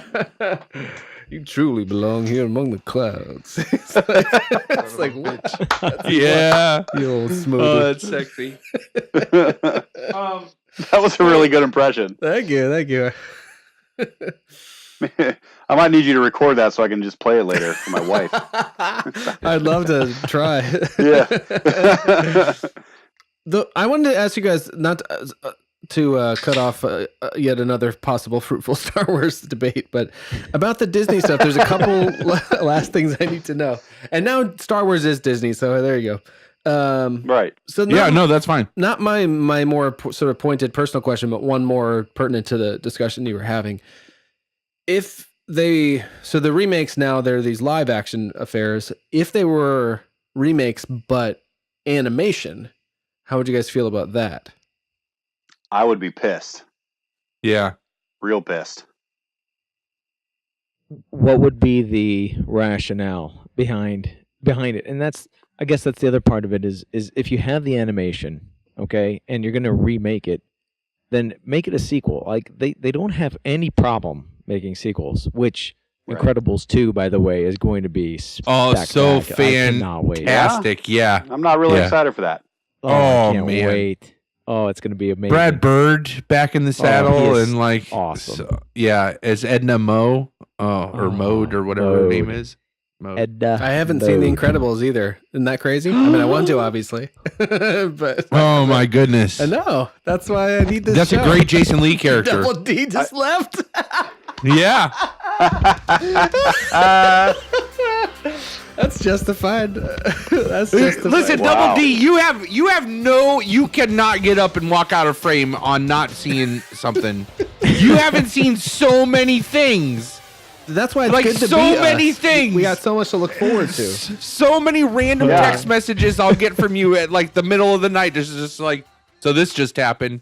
What? Who watches Leon the Professional at 8 p.m. on a Tuesday? Who does that? Oh, everyone. This guy. This Yeah. guy.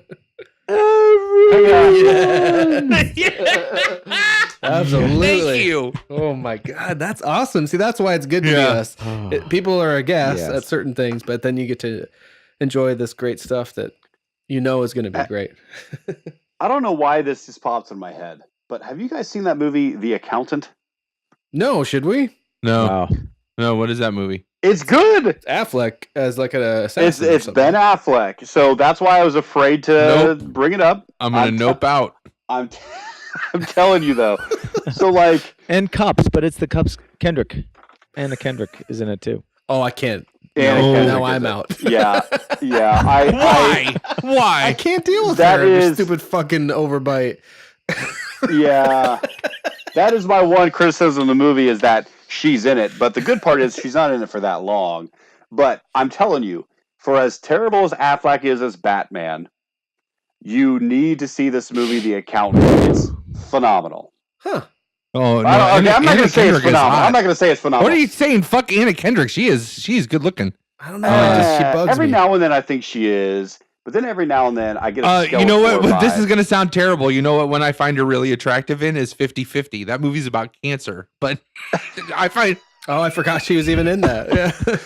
I find her Oh, really yeah. attractive in that movie. Shamrock is going to be so ticked off when he hears this. Oh my god. Shamrock. Oh, is he a big Anna Kendrick person?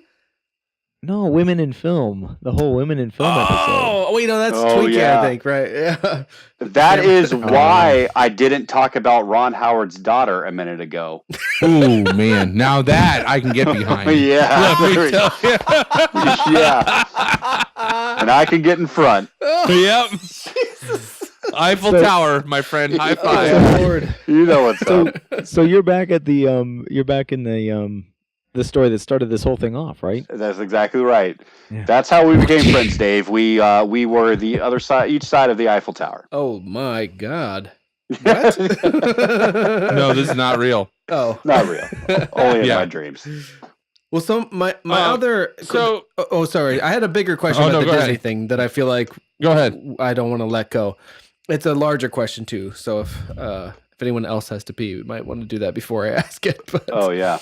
I do, and I got to get a beer, too. Okay. Let's Hear the question, then we can think of our retorts. That's a great, while yeah. we're peeing. So what I was wanting to know is, especially given like the last few minutes and our lasciviousness and our sort of general dudeness and our celebration thereof, when I first heard like we're gonna do a Disney episode, I'm like, that doesn't quite compute with like the general vibe of things we talk about. But so what I'm curious is like what your respective connections are to, especially Double D. You were talking about, I'm a big Disney guy, so I'd love to hear like where those connections stem from and how they kind of took hold, and to put in some context, all of us, bearded and Double D, dudes talking And about. Double D. So all of us manly and less manly. Well, yeah. People. Yeah. Yeah. Thanks. Let's not forget who is calm or cool as ice on the mountain ride, like just taking a sip of water, his thumbs up. Fuck that ride. I would never do that to you, Double D. I would never psychologically Just because torture you you didn't like think that. of it. Just because you didn't think of it first. No, never. I would never do that. That's the opposite I'll of be back. I gotta pee. blood sport All right. friendship theme. Okay, all right. Yeah, I don't know what that is, but that should be playing right now during this pee break. Okay.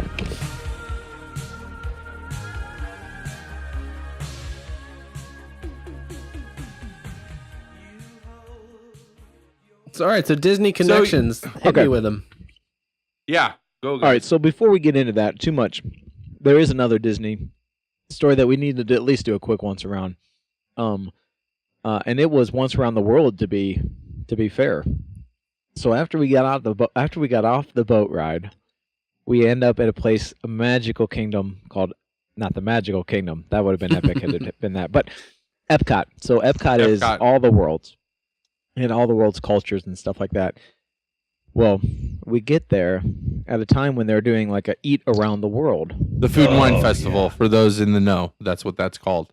Which will be running during Ash's and I's visit as well. You son of a bitch. Yeah. man. Son of a bitch. Sorry. So we get off the boat, we start walking in, and they've got all these little to kind of set up like these little almost like hot dog stands. Really, they're not much more than hot dog stands. They're just kind of like a little shell of But they don't serve facade. hot dogs. No. There's like a little storefront. And they've got like, it depends on where you're at in Epcot. So if you're in front of Mexico, they've got like Mexican food. If you're in front of Poland, they've got Polish food, and so on and so forth. And there's 11 countries normally in Epcot, and then with the International Food and Wine Festival, which that's what that is, they bumped that up to like there's like 30 some countries now because and it is based on the regional food is in that area. So it's like if Mexico, like there was Brazil, there's like all those like South American and Spanish inspired food was all in the Mexico area and so on and so forth. Right. But each of these little stands has a limited selection. So you might have like kebabs or like a whatever, a pork loin or something like that. It's like two really good bites and two really good sips. Yes. It's so like there's just little samples, but the best part is there are little samples, but you can get hundreds of them, and Because they're going cheap. in They're a big for group, all the they're food. They're cheap. Yes, and going in a big group as we I'm gonna were, shut up. I'm sorry. it I'm was. drunk. No, you're fine. You're fine. I mean, this is your podcast. You know. No, but but with guests. We're grown-ups. We're adults. We can Yeah. do what we want. Yes. Like So- order pizza. We're gonna order pizza. We've got to- I'm so fucking After the show. hungry. after the show. God damn it. I have a free pizza coupon for my birthdays coming up. Yes. Oh. That's spectacular. Sorry, We go walk ahead. from world to world, and every one of us are getting just these little samples. And we're in this group, and it's this group of friends, and it's even we were like 8 or 10 of us at that point, all from where we work, and it was just like, here, try a bite of this. So you're gonna get like this kebab that has like 4 bites on it, and so you take one bite, you're like, oh, that's delicious, and then you give it to the next person, and then so you pass around. So we end up eating from like all 30 countries. And Yeah. it cost us like $10, $15 Right. tops. Right. Which we it- got comp back because it was our dinner. It was our dinner, right? Nice. And it was amazing, and we had such a wonderful time. Even watching EO. Hey, what? You're telling me that Captain Captain- EO is not awesome? Oh, Oh, Captain EO God. was All right, fantastic. listen. Double I knew D, this was happening. I love your wife dearly. Okay. Listen, skinny What? people be fucking crazy. That's all. Oh I'm my gonna say. God. All right. So listen, Palmer and I here. Hey, they're showing Captain EO. Okay, and we're like, fuck yes, Michael Jackson, right? Like, I love Michael Jackson. I can do the moonwalk, okay? Like a Yeah. champ, I'm not gonna lie. And like I grew up like, doing Michael Jackson singing, like trying to like It's dance. George Lucas and Michael Jackson, Hey, two of the exactly. greatest things in the '80s, Right? together on the same project. Who doesn't want to see that? Oh yeah, I used So- to like dance This that guy. dance for two Captain EO somehow from TV. Yes! At my house. It's just another part of me. Come on. Yes, it's you so guys got good. to see it? Fuck. Yeah. So Go ahead. yeah, we're amped, right? We're so amped. Like, let's go. We got to get there because it starts at this time. It's going to be over. But like, sweet Mrs. Double To D. get to all the food, we had to pass like 7 awesome attractions. right. And it's like, these attractions don't have lines as we're passing them. They could have lines when we come back, and we only Right. have 2 hours in this park. Let's just hit these attractions. right. Being giant ogre motherfuckers that we are, I don't need to eat on a regimented food cycle. Like, my body has plenty of storage that if I'm just like, you know what? I need 2 more hours before I can eat again. My belly's like, I got you, bro. And I'm like, cool. I can go do this awesome shit that Yeah. I'm never going to have the opportunity to do again in my lifetime. Right. And then I'll eat. Right. Skinny people that don't have a belly are just like, yo, dude, if you don't eat right now, I'm going to get fucking nasty and you're not going to Yeah. like it. And Double D's wife she's got the red hair and the Yep, temperament to and match when she's Skinny, hungry. and skinny. And she is Yeah. like super skinny, hypoglycemic skinny. Yeah. So then you get So- like 2 big ogre motherfuckers that are powerful, dominant personalities that are like, we're doing whatever we want to do. Right. Like, we don't understand. We're like, what the hell, Mrs. Double D? This is fucking Captain EO. Right. Right? What don't you understand? I'm sorry you haven't eaten for 7 hours. My bad.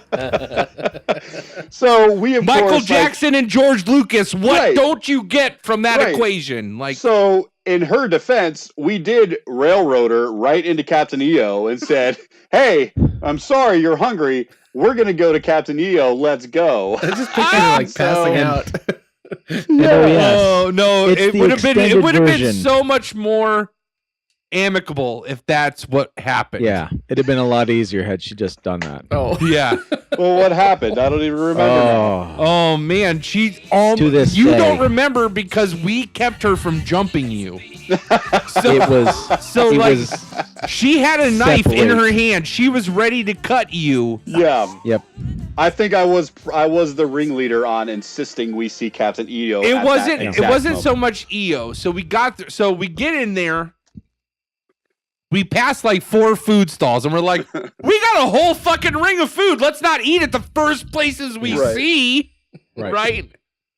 So we pass all those first ones.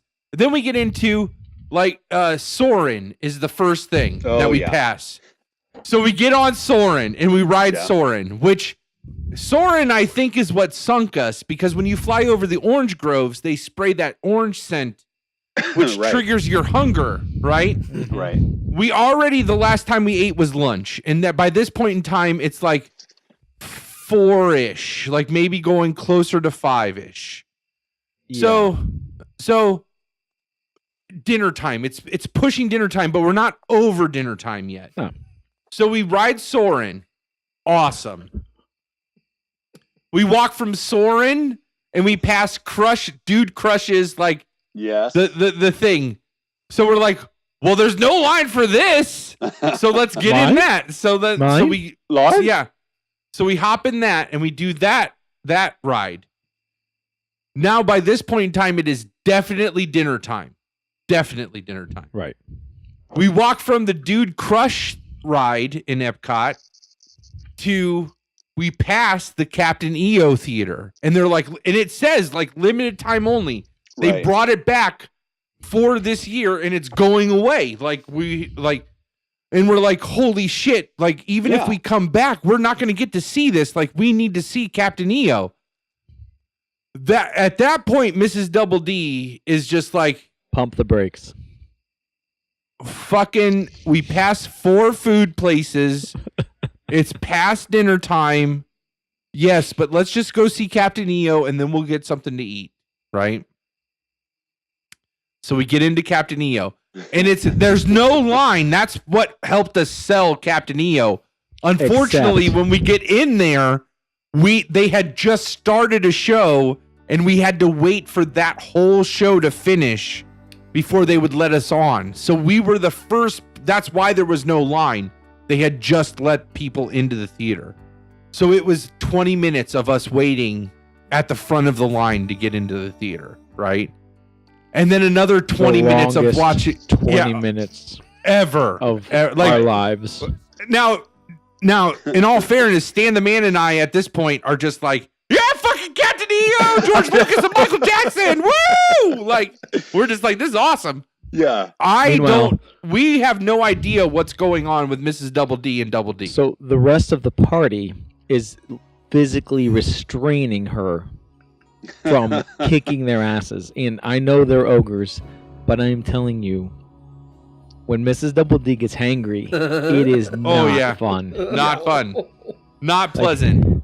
It's something you can go your whole life without seeing, and you're better off for it. Yeah.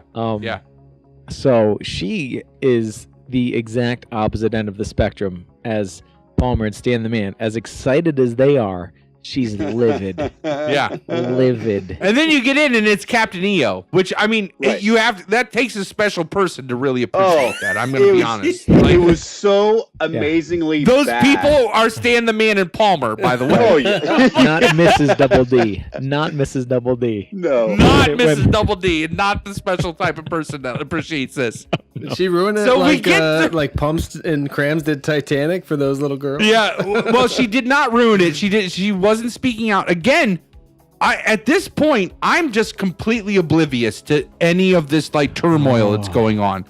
I know we said we were going to get something to eat after we left Dude Crush, and then we came into Captain EO. I know that those things happened, but I have no idea how serious the situation is. Again, I have a camel hump that takes care of me in these times of need, right? So, like, where normal people are hungry, I'm just like, I'm just eating my belly. I'm just eating my belly, you know? Like, so that's all going on. We see Captain EO. We come out.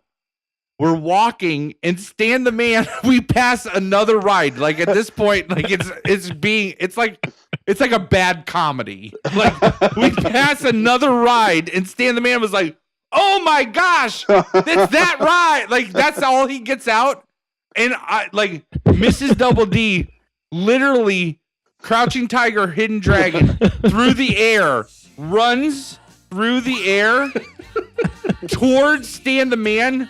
Double D caught her around the waist and like pulled her around just as like I bet Stan the Man felt the breeze of her claws like on his face.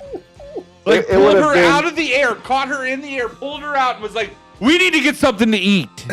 And that's what I was just like. I saw all that, and I'm like, man, skinny people are fucking crazy when they're like that is.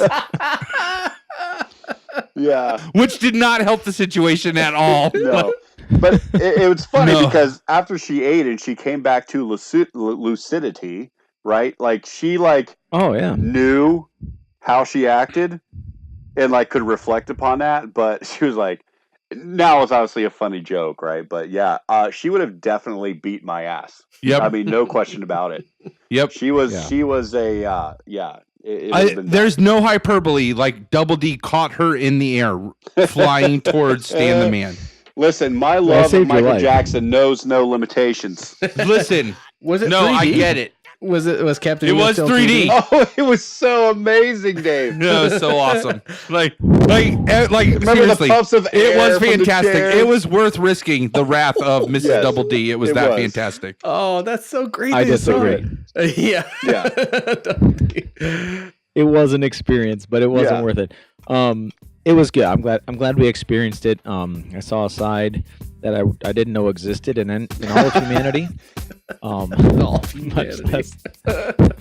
That's why Double D always has Cliff Bars on him. That's always, always have food. Always have food. Always Not have for food. me.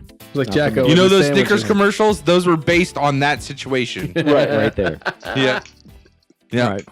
So all of that to circle back to the question before we broke there. Yeah. How did Disney become so important to you guys? So I think that Disney was always important. It was always one of those things when I was growing up that Disney was safe. And while my parents were strict in the sense of like PG movies, like hold up the popcorn lid when they're kissing kind of stuff. And like no horror movies, no super action. My dad loved action movies, but it was like once the kids are in bed asleep, then we can turn it on, whatever. And so Disney movies I grew up with Disney movies, and then went to Disney World with some friends when I was younger, our family friends. And like how young? Preteens or? Preteen for me for sure. And loved it. Like it was just magical, and it was everything I dreamed it to be, and it always has been, even to this day. It is a magical place. You walk by, you've got people that are just always in character. The cast members, as we've talked about before, or as you guys have talked about on the show, they're not employees, they're cast members. They're all part of a bigger thing. And when you walk in, you're part of it too. And I mean, you wear like a little button first time to Disney, and I mean, the cast members that see you, they're like, oh my gosh, have you tried this yet? Have you tried this? Just think of the best customer service you've ever gotten at any restaurant, any store, anything. And Disney has all of those people employed in every facet. And the people that sweep up the cigarette butts off the ground, they have better customer service than the best customer service you've ever had anywhere. It's amazing. Right. And I loved Aladdin. I could probably go through the whole movie start to finish right now. It was definitely one of my absolute favorites. Much to the chagrin of my wife at this point. I used to interject my own name into those songs, Double D. So I would say my first name and then Stanley, Mary is he, Stanley a Bobwa. But throughout the whole thing, I had the Aladdin game on the Sega Genesis, and it was the hardest fucking game on the planet. The magic carpet level was like so challenging, like crazy challenging. Yeah. So my love of Disney, Dave, I sort of echoes Double D's, I think, is that I had a pretty rough upbringing, the family life. And Disney was absolutely the safe space. It was the escape. It was a place where everything was okay and good things actually happened in the world. And so I think that really drew me to it. But also, I am very, very musically inclined. Like I come from a musical family. Like, you know, my family back in the day used to be bluegrass players, and I have families in quartets, and all these things. And I played an instrument for a long time, and so the music also drew me in. I mean, I even had all those Disney CDs that I would even play in high school. Oh yeah, like all look throughout high school. Look at this magic. Can you and see? like it's the tape. Yeah. Yeah, he's got a little oh, nice. Yeah, that is fantastic. Oh, magic. So I'm right there. Yeah, with you. and so Well, I mean, with that one. yeah, so I think the combination. Yeah, you're a music guy, so you get it. I mean, the combination, I think, of all of that really just drew me to Disney, where it became such an integral part of my childhood. And the first time, and it became part of my outlook on what I thought life could be. Right, there could be happy endings, and Vegas told me that was true. Anyway, I'm just kidding. But the first time I went to Disney World was my junior year, actually, and it was for a school band trip. And what are you laughing Double at? D just like put in the chat. It's like Dave's got a half a strap shirt on, so I just fixed it. Oh yeah, I'm sorry. I was really enjoying that story. yeah. There you go. But the first time I went to Disney was my junior year of high school, and I just remember, just like Double D was saying, I mean, it was just you can't get better than the Disney experience. Right. It's phenomenal, and so it sort of reinforces all of those things you wanted to believe, right? So now here was real life. These are real people acting this way and treating this way, and like I just remember it being an absolutely amazing experience. So. Similar path there, Double D. That's awesome. It's especially refreshing coming from like, grown ass men. So, right. Yeah, it's cool. Yeah, and I have found, and Double D, I mean, I'm gonna think that you have found this too, that chicks dig the dudes who can sing Disney songs. Definitely. Yeah. Yes. Yeah. Right? Oh, absolutely. Yeah, and at any point in time, like Dudes my dig wife dudes and, that sing Disney songs. well, yeah, because then you can join in and harmonize, and it's amazing. Yeah. I mean, Absolutely. there's nothing like just really getting together with a guy late at night on a bus, Yeah. Singing some Little Mermaid. Absolutely. singing Little Mermaid. Yeah. It's great. A whole It's new great. world. It will open your eyes. Oh, Like it will yeah. change your life. It will, and you could cut the sexual tension with a knife. Good. So good. So, all right. Can I want to that is a great segue to the last Disney talk that I want to have, because I put this in the blurb for the live session, like the live stream, and we kind of touched on it like we alluded to it, Stan the Man. So I really don't want to get you in trouble, but can we talk a little more? Can we talk a little more about the young woman who you are in the scene with? Wow. We probably should blur. I'm wondering if we should blur. So here's the thing. I it's not her I want to tell the story about. I have been told that I am, by other members of our friend group, that I am an amazing wingman. Yes. And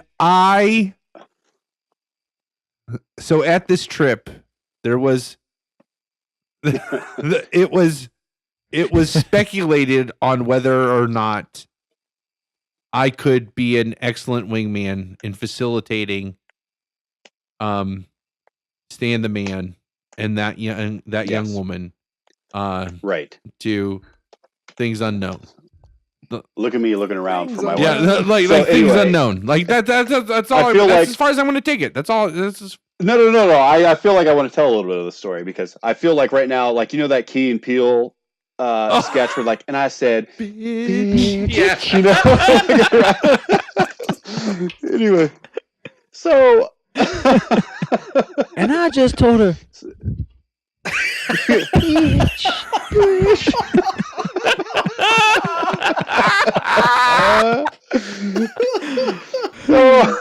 No, we got to tell this story because it proves a couple of things.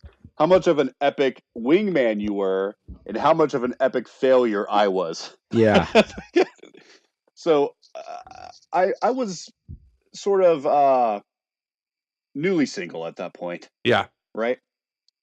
And we go down there. Yeah. And this girl, okay, so do we have any Weezer fans here? Oh yeah, big time. Anyone like Weezer? Okay. So you know El Scorcho, it starts out with, God damn you half Japanese girls. You do it to me every time. This chick was half Japanese. Yep. And gorgeous. Beautiful. I mean, just absolutely gorgeous. Beautiful. Beautiful beyond belief, Yeah. right? We didn't realize exactly how beautiful until she was in her bikini. String bikini with a big diamond stud belly ring and just, I mean, the perfect body. Yes. I mean, dear God, it looked like one of these like Photoshop things you see. I couldn't believe it. I was anyways, so like, yeah. So Stan the Man expresses his interest, but does not know how to proceed. So I'm going to tell you guys, I'm going to give my secrets to being an amazing wingman. All right. This is how you be an awesome wingman. Val Kilmer, listen, this is how you be a wingman. I hope you're fucking listening and taking lessons because this is how you're an awesome wingman.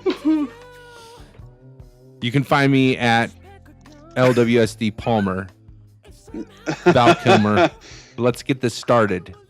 It's official. Internet rivalry. Go. So, best wingman. Here's my wingman advice. There's a few key things that you need to achieve being the best wingman possible. First off, you don't actually have to have it, but you need to portray more confidence than the guy that you're being the wingman for. That's crucial. Crucial. So you need to at least match, if not surpass, their level of confidence. If you're seriously trying to be a good wingman and they're out confidencing you, you need to let them know that. All right. That's the first crucial thing. Because it helps you as the wingman get the in. It relaxes them. So then that way they also, then your friend that you're being the wingman for looks like the silent, not silent, but just like the one that needs more help. Yes, the impressionable one. Thank you. That's very, very crucial. So I also have been told by multiple people throughout my life, I have the ability to lower other people's inhibitions. That's another crucial, if you want to be a great wingman, you have to have that talent. It is a talent. One might argue it's not one you can teach. It is an art. It's an art, yeah. But there is a certain type of person, and I'm sure anybody listening knows at least one of these people that can take a situation and make it do unexpected things that you would not think would fit in that situation. And that person is just able, through their confidence and through their ingenuity, is able to just get everybody on the next level of acceptance. That's what your goal is as a good wingman, is let's just bring up everybody's level of acceptance of what we're okay with. And you do that by, you put yourself out on a limb. So then as long as you're constantly the one further out on the limb, the guy you're being the wingman for is always going to look like the better option, no matter what.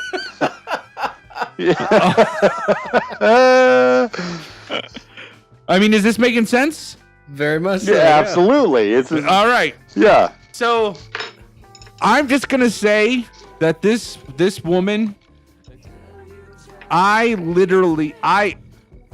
it was some of my best work as a wingman. It was. Now, let's also set up that this was, I mean, your wingman skills are phenomenal, but remember, this is how you really started to drive it home a little bit, was her boyfriend was supposed to be there with her. You remember that? Yes. Yep. And And I was sure to remind had- her at every opportunity exactly that he They wasn't had there. tickets and plans. At the last minute, he decided he didn't want to go, and she bought his shit. That's why, and And why she so- brought the string bikini. That string bikini was for him. Right. And so she is angry and bitter at this point, right? And Palmer's just ran that. Like, what an asshole. Like, we're sitting in a hot tub. And I'm just like, I can't believe that he's not here with you right now. Like, that's just like, that's so wrong. Yeah. Like, well, at least you're here with me and Stan the Man. Like, well, like, I'm sure, like, we'll have fun. Like, don't worry, we'll have fun. Like, so that evening goes on, and this is also a wingman's work is never done. So, like, we've had multiple evenings leading up to this, and finally, Right. it's like she's on a silver platter. Like, we're as a group, the group dwindles down to where it's just the three of us, and then it's she's like, hey, let's go back and play some euchre in my room, and we're halfway to her room, and I'm like, you know what? I'm feeling pretty tired. Why don't you guys go ahead and play some euchre, and I'm just gonna go back to our because Yeah. I mean, Puts it on the tee. So then, Puts it on the tee. yeah, like, so again, I go back to my room and I'm like, oh man, I can't wait to hear this story. Like, Yeah. 45 minutes later, in comes Stan the Man, just like doop da doop da doop, gets into bed. And I'm just like, we're like laying there. It's like pitch dark in the room. Nobody's saying anything. And finally, I'm like, well, what fucking happened? Did it come or what? Yeah. Couldn't do it. Couldn't do it. He couldn't even make the move. He walked her to his room. And as soon did. as you got her to the room, then you were like, oh, I gotta go. Yeah, it was bad. But then, like, because, like, there was a lot more green lights than we've, like, alluded to. Yeah. Like, she said some specific things that basically said, please make a move on me. Like, I'm not, like, I guess that really kind of would sound sexist. But it's, like, Palmer, don't you think she was like, no, please, I don't think, I'm not, weekend. like, all sexism aside, like, there was definitely a mutual flirtation happening. I was just trying to, like, grease those wheels along, like yes. Like she would, as a good wingman would, right, Val Kilmer? Right. She said some things to me that, like, basically was like, I'm going to give you a giant hint and then add this other giant hint on top of it that I'm waiting for you to make the first move, right? And so, like, again, freshly out of the relationship, you know, I get scared. I'm not known to be scared. Like, that's not my reputation. I'm sort of known the opposite, but, like, you know, I don't know what happened, man. I was just like, damn it. You know what? Yeah. It was totally understandable too. Like, I mean, listen, all that aside, I'm just saying I'm a great fucking wingman. Oh, you are. And that's the takeaway. Final thing on that story is after I talked to you, after I came back to the room, and you were like, dude, she wants you. You're a fucking idiot. I laid her out on a platter for you, right? Like, I texted her and I said, hey, maybe I should come back and we should play some cards. And she texted back, you could. We would probably get in trouble, though. Winky face. I never knew that. I'm just now finding that out now. It's like Dave going to Amsterdam and not going to one cake shop while he's there. That's fucking outrageous. I know it is. I know. And I said, yeah, you're probably right. Good night. You fucking God, I gotta piss right now. I gotta, like, I know. I'm pissing. It's awful. It's awful. Yeah, not one of my finer moments. Oh man, I'm gonna have to change. Like that 80% doesn't sound of my like me stories. at all, does it? No, I'm gonna have to change not. Yeah, I'm gonna have to change 80% of my stories about you. Well, I know all the stories you know about me are the exact opposite of that story. Right. So yeah, that's yeah. I don't know if, like, I was so intimidated because that was a aggressive over the shoulder look. Yeah. I mean, I don't know, like, part of it was like, I mean, literally it was like a week or two before, like, I like was getting a divorce, like it was like, but she was so hot. I think I was a little bit scared. Well, let's be honest. And to set it up too is just to put all the context where it needs to be. All the rides that we went on, it was like, we were in a big group of 10, 8 or 10, and it was always like, anytime that there was a seat next to Stan the Man, right, she would like and sit down, that was like, we would all sit with each other, like, we were all just out there just having a good time as friends, and every ride that had somebody next to Stan the Man, it was always her. So there was, and it wasn't something where Stan the Man was creeping on her or anything like that. If anything, she was like, "Hey, I'm here, and I'll be here." Again, they were both into each other. We were just greasing the wheels. That's it. Right. And we greased them so much they came off the track. Yeah. To this day, Palmer, I think about that and regret it immensely. Don't regret it, because you have a beautiful life. Don't regret it. No. I wouldn't want my life to change. Just that particular weekend. That's true.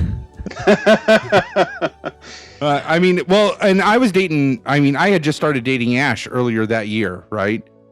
And I pretty much knew that I had found my person, but I wouldn't have minded if you would have came back with awesome cell phone photos. Yeah.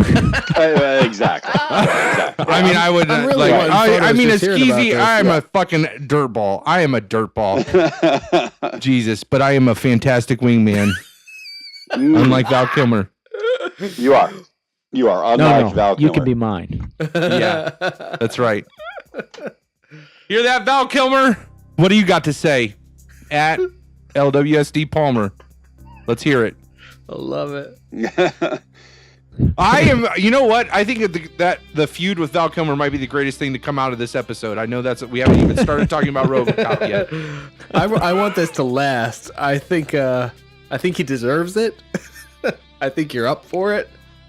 Yeah. I think we need to make this happen. Yeah. Well, to wrap up the Disney. Go ahead. Oh, you mean like I'm up for it as like for Robocop? Yeah, Robocop is happening. We still. Oh yeah, but I also meant I think you're up for the challenge of besting Val Kilmer in this internet war. Oh, totally best Val Kilmer. Did you hear me say he looks like Nick Nolte 10 years ago? I could totally best him. You got to tweet that. He could take him in beach volleyball. Yeah. Oh man! Volleyball, is that what you said? Beach. You could take him in beach volleyball. Volleyball. Yep. Play with those boys. You need to tweet that at him. Like, what was it? Val Kilmer looks like Nick Nolte 10 years ago. Yeah. Find the right photo and then retweet it with that. And it won't be hard to find the photo, I'm sure. That'll kick it off. Listen. I'm gonna show you how fast you can find it. What are you searching? Nick Nolte 10 years ago? I'm just picturing the few photos that I saw of him on Twitter that really upset me. He had for a few years, like he had put on a fair amount of weight, especially for a guy that was like matinee idol like he was for so long. And then it seems like he's in this constant quest now to show everyone, hey, for what it's worth or whatever, I'm not that heavy anymore. But it doesn't look right. Like he looks like he had a tracheotomy or something. Like, he just does not look right. And he seems pretty desperate. He's got like the glasses on. He's got the aviator shades. And when they announced Top Gun 2, and he's like, I'm ready. But like nobody's really inquiring. But that begs the question, what the fuck is there? It is. Oh, okay. That's the one in the chat. Tell me that doesn't look like Val Kilmer. Oh, Val. Come at me, bro. This is my rival, my arch nemesis. Oh Lord, this is just a rabbit hole. Like if you start to scroll through his photos, I can't do it. I can't do it. I can't keep looking at his Twitter. It'll just make me angry And it'll make me want to fight him right now, this second. And I have not formulated my strategy yet, and I can't do it. Made me want to fight him. I eat pizza every day. That's something he tweeted, like a billboard of that. Okay, fuck this. Like, are we talking Robocop, or are we talking... Yeah, it's time. So it is fucking time to talk some Robocop. Dun dun dun dun dun dun dun dun dun dun dun dun dun dun dun. Wow. Was that like the 8-bit Wow. music from the game? I think so. I hope that's what Moto samples. I'm looking right now for the Robocop NES song. All right, so Dave, you've never seen RoboCop. So starting with RoboCop. All right, and you have since watched it. I hadn't seen it since the 80s. Really? Or 90s. Oh, like whatever. since you first saw it? 1987. Oh, that's a goddamn great year. No. Fucking Bloodsport, Lethal Weapon, RoboCop. Boom. That was Mic 87? drop. Yeah, it was Lethal 87. Weapon. Yeah, Lethal Weapon. Man. Fucking go back and watch Lethal Weapon 1, anybody, and try to forget what Mel Gibson's done in the years since, and tell me that's not a goddamn great movie. I know you guys are not gonna fight me on this, but I just mean like anyone. Fantastic. You have to separate the art from the artist. We've Yeah, talked about I have this. trouble with that myself, but nonetheless, I that know. movie fucking rocks, and it's good beyond just a traditional action movie. Anyhow, this is not the Lethal Weapon episode. Hopefully that'll happen someday, but this is the RoboCop episode. I had never seen it at all. I was looking back into my Long Walk Short Drink notebooks, and I'm in volume 1 here. This was early on when I had to like do duct tape, or not duct tape, but like packing tape. I think I watched this in October because we talked about it so long ago. And Yeah. again, and I mentioned this on a previous episode. It was like in that early run of shows, we hadn't published anything, and Palmer and I were just talking and had a sense that, or we were having a good time nonetheless, and a show had emerged out of our conversations. But a lot of shit was happening. Like his dad got sick, and then his dad started to get better, and then his dad passed away, and it was just like suddenly I'm thinking, well, maybe we shouldn't publish these because some really heavy shit has gone down. He's talked about it. I don't want it to be a sad thing, obviously. So I was never pushing like, hey, we should record because I know you got nothing going on. But in my bizarre, tiny Rittman brain, I'm like, he thought I should watch RoboCop. So rather than reach out, call, be like, how you doing? In private, I watched RoboCop, took notes on it for the show. This is how my brain works. It meant so much to me, though. It meant so much. Like that. It was like 6 totally months effective. later. In my tiny Rittman brain, it was totally effective. Where I was very just like, sweet. oh, Thank you. That's nice awesome. of you to say. Yeah. But so I watched it then. I took a few pages of notes. I have since watched it 3 times, 2 over the last weekend, on mute while I edit the show. And it plays pretty well with subtitles. But yeah, so I'm fresh to the RoboCop thing for this exercise. But so Double D, you wanted this. You're so bad that you got on mic so fast in episode 30. What is your connection to this flick? So as I stated earlier, this is one of those things where I grew up Disney, right? Like PG tops, like PG-13, which I mean wasn't there, but like to get to a PG movie, even that was saying something, and I just wasn't allowed to watch these kind of movies. And my best friend, Sumo at the time, Sumo Dog, yeah. Nice. He's like, you've got to we just started to watch it, and I was so like completely horrified and engrossed all in at once. And just like I saw things I'd never even imagined could be possible. Like like the blood squibs. So many squibs. So many squibs, so little time. Yeah. The action sequences, the scenes, and the story, and it was like a rated R, but it was like so just over the top rated R. Well, that's It a was hard as went R to as the- you could it- get. It went to the MPAA 12 times to get that R rating. It was X-rated 11 times. Wow. Oh, And the yeah. I 12th believe time they got the R rating finally. But they did not think that they were going to get it through the MPAA with any, which in 1987 an X rating was what we would call now an NC-17. So Well, I mean, it was a death certificate. Like you yeah, you- oh you yeah, just- yeah. You can't get a movie like you're No. not going to get that off the ground even. So when it was rated R and it was something that I was able to see and become a part of, man, I was hooked. Like, and I'm not into gore, not into violence, and RoboCop had me. Like, I mean, I think as with pretty much any kid, any boy at that era, and I'm just gonna go ahead and paint everybody with the same brush here. Like robots, cops, like that was like the two things that I wanted to be as a grown up. Right. I wanted to be a You wanted cop. to be a robot?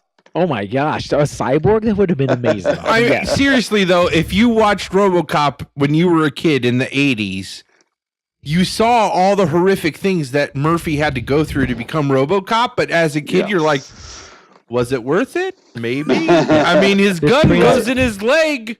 I mean, you got know, the transfer. I mean, I grew up on the Transformers too, Yep. which are all Right. just straight Yep. robots. How tell me you didn't want to be a Transformer? Yeah. Like, come on. So this was a no-brainer. This is the best of all worlds, Right. Yep. packed into one movie. Just a spectacular event. Oh, So I watched it today, this very day, and it was the first time I have seen it since I think 1990. Whoa. yeah. Yeah. jeez. So I remember. So here, before I turned it on today, so my wife was like, "What are you gonna watch?" And I said, "Fucking RoboCop." She's like, she goes. Well, first she said, "What?" I was like, "Fucking RoboCop. What do you mean, what?" And she was like, "Why?" I said, "For the show tonight, I got to rewatch it. This is my research. I got to do this." But I remember, as I was trying to remember I was thinking about what I remembered from it as a kid. I distinctly remembered him shooting through the skirt to the guy in the nuts, right? Oh, Yep. yeah. Clear as day. Jeez. Distinctly Iconic. That's an remembered that. iconic scene. Absolutely. I remembered that clear as day. I remembered, of course, the gun in the leg and some other cool stuff. What I did not remember was that Red from the 70s show was the bad guy. Yep. And Okay. a legit bad guy. Bad Legit. guy. Yes. That was, He was the, the that bad was the guy. first thing we talked about on this show. That Palmer's like that's how Palmer learned I hadn't seen it. 'Cause he was I trying to remember that. figure Yeah. out that actor, and I was like, I couldn't remember. Right. And yeah, that was my. So Red was a bad guy, and I did not remember that robot killing that guy at the beginning too. Oh, yeah. God, yeah, it's intense. Oh my god! And Not just killing. I did not remember at the very end. Spoiler alert. Okay. Yeah. When they kill the big bad, right? When RoboCop kills the big bad, the the African American fellow giving the thumbs up in the room. Oh, yep. Yep. I forgot. I missed that. It was so good. Anyway, I watched that movie and I remembered it was gory and it was groundbreaking, right, and all that shit. I still the scene where he shot, even today, in my ripe old age, where we are so insensitized to these things on a daily basis, was watching it and was going, "Holy shit, Yeah. well, that was intense, man." Yeah. So on what you on probably mute, saw- that was super intense. Like I watched it on mute Yeah. several times. I'm like, oh, this is actually more upsetting somehow. Are not you being able to hear it. So are we all watching the 2000? They did a reissue in 2003, which was the unrated director's cut of that, which is it's kind of like Cyborg. It's like half Shorter? a minute shorter than the Really? original, That's weird. What? but it's all the violence is put back in essentially. Like I think that is the one I watched, Palmer. It was intense, the whole thing. so like the scene where the dude gets shot in the boardroom. right? On the original 1987 release was it was still horrific. The dude gets blown apart by Ed 209. Right. I mean, The guy's got like Ed 209's got a rail gun, and the dude's Right. point blank. He's gonna like Yeah. shit's gonna happen. But that is one thing that I noticed in this director's cut that I watched that they really like zero in. Like you see it from multiple angles. It cuts to multiple angles, and he just keeps shooting him. Yeah. And it cracks me up. The first piece of dialogue that happens after that is somebody call an ambulance. Like the dude just got hit with a rail gun. Right. Like there's an article I read in my research where that line is like it's the basis for the justification that RoboCop is actually a dark comedy masquerading as an 80s action film. Like, and I think that's accurate. And that totally gets it. The satire, that's what I really liked as an adult watching this, where the satire was just fantastic. I'm sorry, Stan the Man, I'm stepping on your No, that was great. I'm actually really interested to hear Dave's experiences watching it for the first time, because you obviously knew about RoboCop, right? Growing Yeah, up, I know Dave? the cultural kind of icon of the suit, and I'd heard like Trouble. I actually had no idea that it was a controversial film or an especially violent one. I knew it was Paul Verhoeven, right? Yep. I hope this is not too stupid. I feel like he's like Starship Troopers, but why do I associate him with Showgirls? That's got to be completely wrong? Yeah, I think he also directed Showgirls. Is I think that he- Starship possible? Troopers? He directed Maybe I'm Starship wrong Troopers. all over That's the place here. Total Recall. I read another I really think, great right? article that talked about like why do people get the satire of RoboCop, but it's they don't Basic get the Instinct, satire? sir. That's Oh, what- Basic Instinct. Yeah. Oh. I knew. It was Why did some they I get the jerked off to, satire so that's it's like- in RoboCop, but they don't get his satire in Starship Troopers? And Huh. it was a really good article that just compared. Starship Troopers is great. I love that Yeah. movie. Oh no, I think that the article does kind of acknowledge the fact that it has more of a cult following now than it did when it first came out. Like, I mean, RoboCop made a ton of money when it came out too. That was the other thing. Like, they thought the movie was going to fail, and they almost pulled the plug multiple times on the movie. But because of that.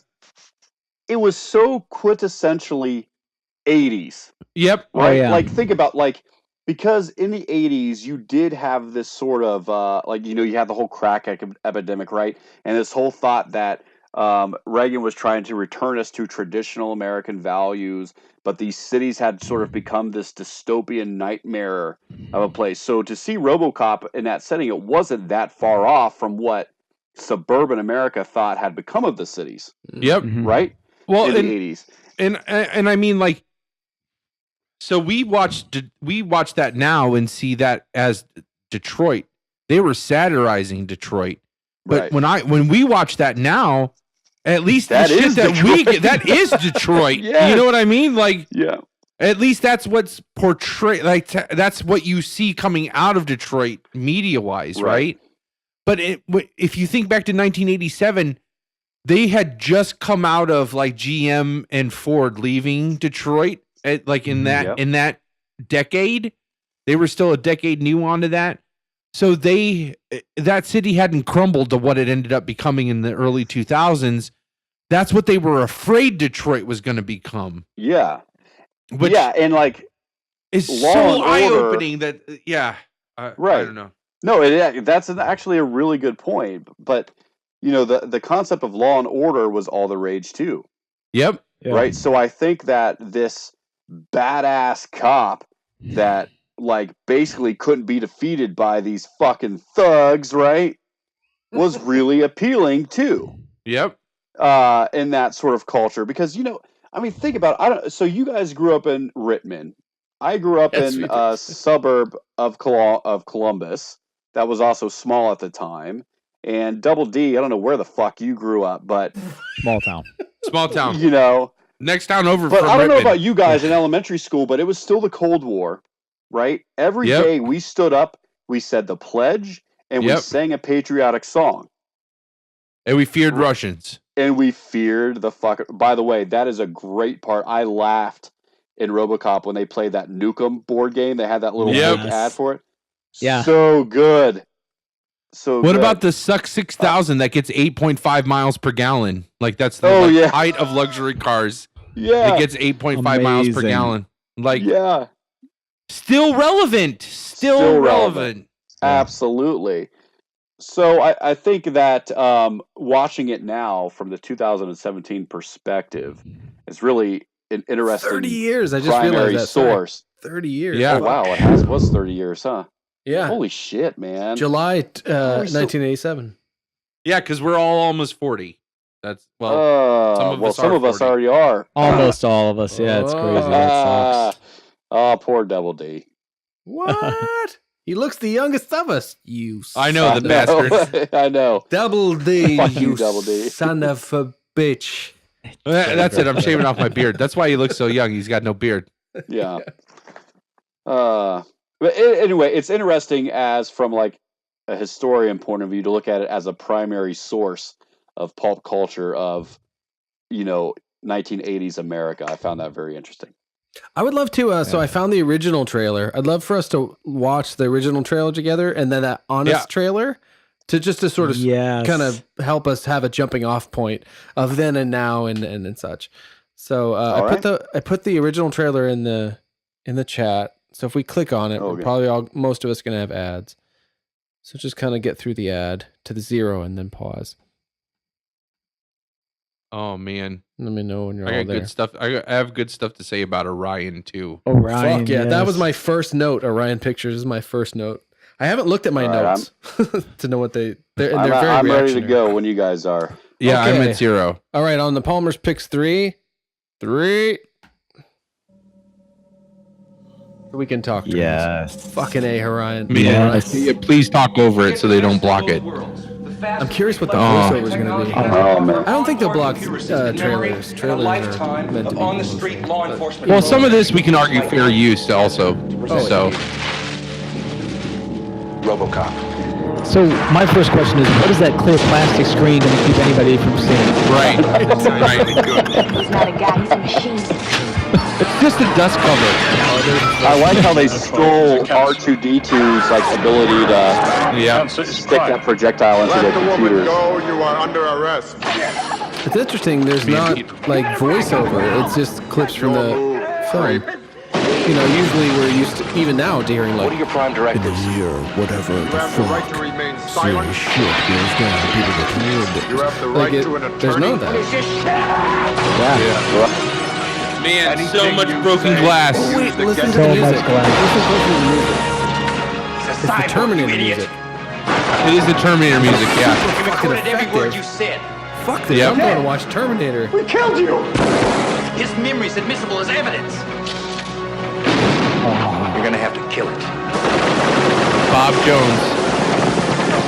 How about that picture I takes of Bob Jones though? Doesn't his arm way unproportional Oh yeah. in that fall? Robocop, the future of law enforcement. And there's the trailer guy place is at the end. Like Yeah. that trailer is the epitome of the 80s. Like it is so 80s. It's only missing an American flag. Yep. Only thing it's missing. Man. Yeah. Now, should we So, rock the we Honest trailer? Yeah, let's do the honest trailer. This is I've heard of this is those, so but good. this is the first I've ever seen it. It makes me want to watch every one of them. It's Oh, really it is a wonderful. rabbit hole. And every one of Don't them go is this down it. good. Like You so don't- I'm at 0. Okay, I'm Once you I have start it, this it's- one, so. so I got to go back. Sorry. Chromebook. Okay.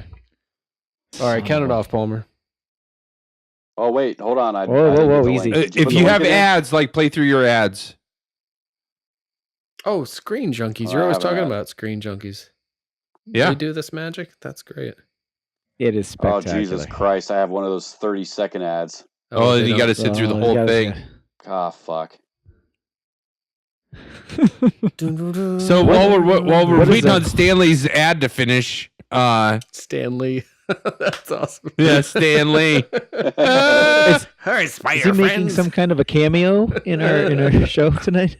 Excelsior. I found All this right, really. I am at 0 now. When you guys. All right. We all ready? Yep. Yep. On 3 and 3.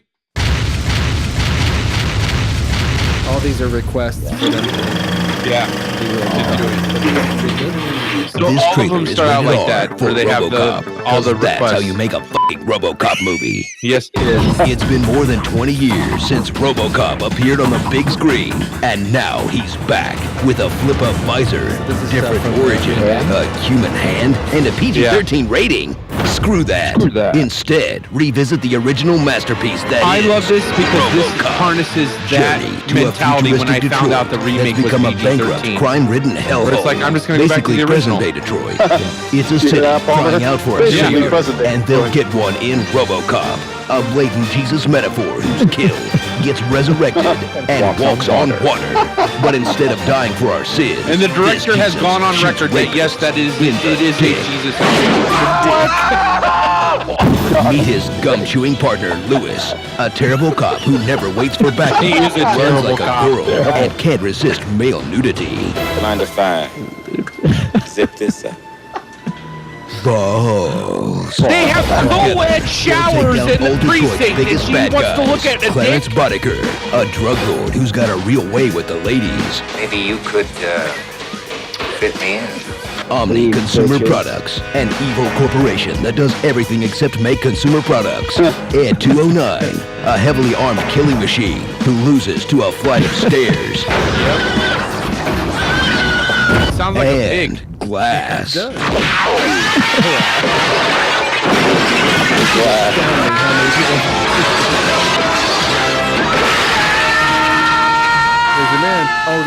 Robo suit up for the ultimate awesome 80s movie. Full of big hair, cocaine, goons, Cold War paranoia, and a no-nonsense black police captain. Now get out of my police station and take Laughing Boy with you! So return to a time when action movies were made for adults, but marketed to children. Robocop and Evil ED260 face off with rapid repeat. I had that. I had both of those Featuring toys. some of film's best one-liners. I love that. Like you're when they coming made with it me. films Don't for move, adults, creep. they marketed them Buy to that kids. for a That's so dollar. true. Bitches leave. And the most Bitches leave. That's what Stan the Man. That's what you should have said to your wife when she was like, "You're gonna watch what? Bitches leave."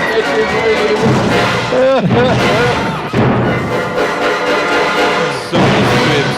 I guarantee you won't see that in the remake. Starring Daft Punk. Now, Double D, you Jack, can fucking tough watch this lady movie cop, and you can't old handle I 80s shot Marv in the businessman, face. even Come on. old 80s businessman, Jordan Belfort, that 70s drug lord, Fox News, and I wore this shirt for Lindsay Double D. Lohan. That shit is RoboCop. terrifying, by the way. That, Oh, yeah. Like, RoboCop is the Man. last movie that needs a freaking remake. What are they gonna do next? Die Hard? Oh no, I've said too much. That was great. Oh man, that's magic. Oh, Thank you for sharing that. Wow. So there you go. There's a good jumping off point. So, man, I love RoboCop. I got to get off this honest trailers. I got to close that out before I start watching all of them. Yeah. They're all Yes. fantastic. They're all so good. Double D, did you watch the Earthly Cinema one that I sent you, where it's like it's an alien who does movie reviews like the human race is extinct. Yes. And so they find the DVDs and then do a movie review, like if you were a complete and total outsider, what this movie would look like. Yes. Oh, it's in the same vein as Honest Trailers. That Right. I those are the same thing. I could watch every one of them. They're so good. Yeah. They're just really cynical movie reviews, basically. Right. Same thing with the with another plug, the CinemaSins. Yep. Terrific. Everything wrong with Yep. RoboCop. I have the so everything wrong with spectacular. RoboCop on here. Actually, Wait, so you link- guys like those? They don't ruin them? I haven't watched one because I can't. Because once I see that shit, I can't unsee it. But it somehow It's the deepens your same- appreciation. Or why do you like no, that? it's just, no, like I just forget about it. I love the fact of being shown a movie that I love from a different angle. Right. Because most of the time I watch those everything wrong and I'm just like, I would have never thought of that. Holy shit. And it blows my mind.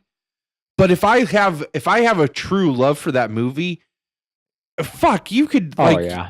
you could have a 5,000 word dissertation on why it's a piece of shit, and I'll be like, yeah, I'm still gonna watch it. I'm still gonna love that movie. I know Goonies is a piece of shit. Like, if you were like, slow down, you be quiet. No, like, no. Hear me out. There's a line you just crossed. Hear me out.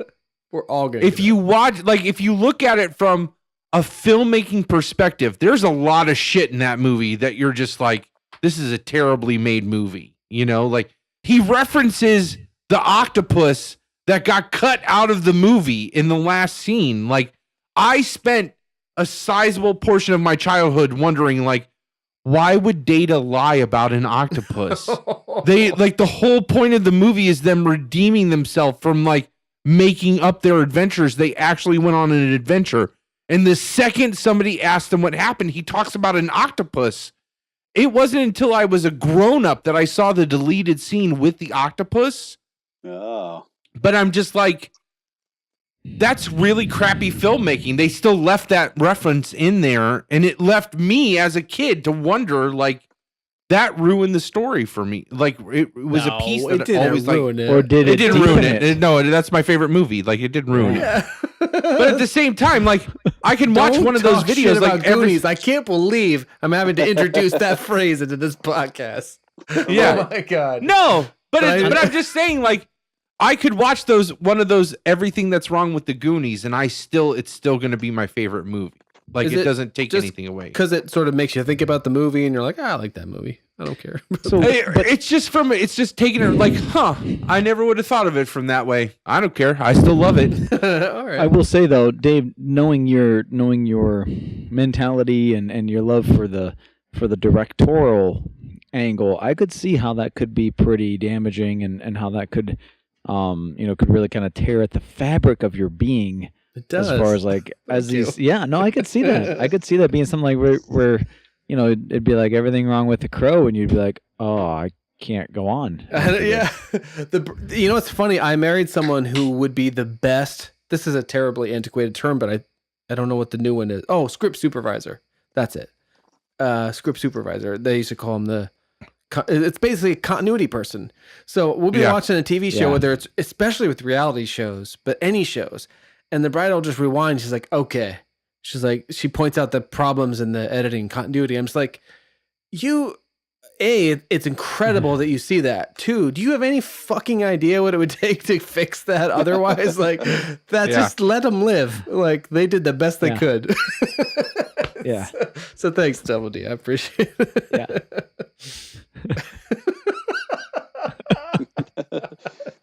Oh man. So let's just jump right in, because fuck yeah. I think that and again, this is going to get more difficult for me to have this conversation, but what's going on over there, Double D? It's what's going on off camera.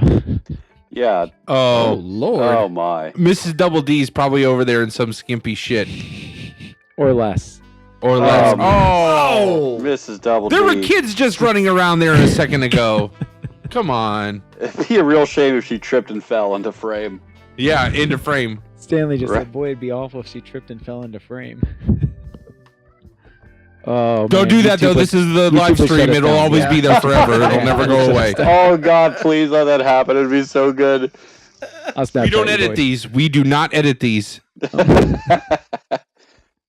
So let's just joke, like the most horrific thing, and that's saying a lot in Robocop, is when Lindsay Lohan comes out of the acid bath. Oh, yes. 100%. And Boddicker runs him over, and it's just like a wet green. It's like I envision like they took a watermelon and threw it in a blender, put it in a bag, and then just blew it up on the front of his hood of his car, and it is repulsive, and it is perfect. Oh. Bitches leave. Bitches leave is the best fucking line in that movie.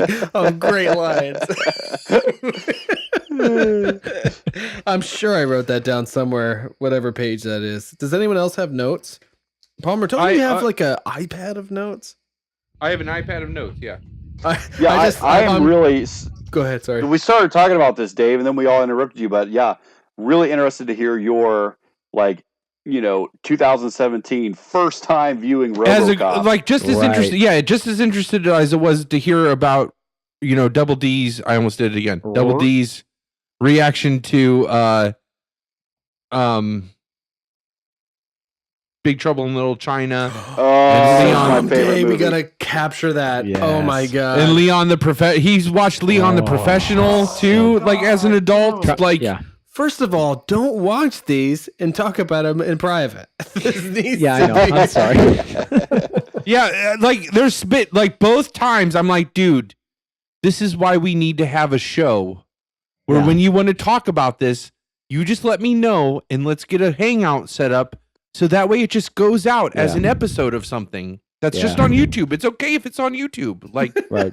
So we need to start doing that. When it would make Stan and I so happy.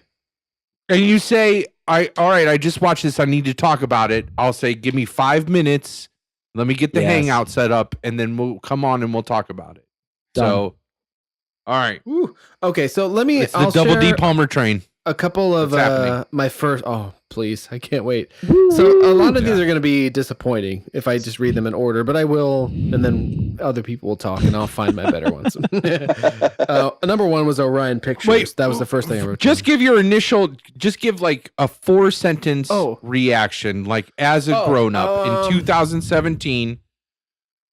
We know we have a great listeners of Long Walk Short Drink. Have a great understanding of the type of movie that you grew up on. And arguably, I would feel like RoboCop would fit right in there. Yeah, so it was like a lost segment of my... So I like to watch things from when I was younger, and I've been in this period of life where with the Stephen King books and movies, earlier I was going through John Carpenter films and William Friedkin's stuff I hadn't seen. So I'm loving returning to this period of time that I lived through, but didn't see these movies. So this was perfect for that. I mean, it was right in with the best of those kind of experiences. And it was over the top in the most wonderful of ways. I'm making the thing where you win the arm wrestling match because I fucking love that movie too. 87 as well, I'm pretty sure. Someone can look it up. Oh, man. But don't challenge me. And a Canon Films. Goddamn right, Canon Films. I'm sure 87. I'll check.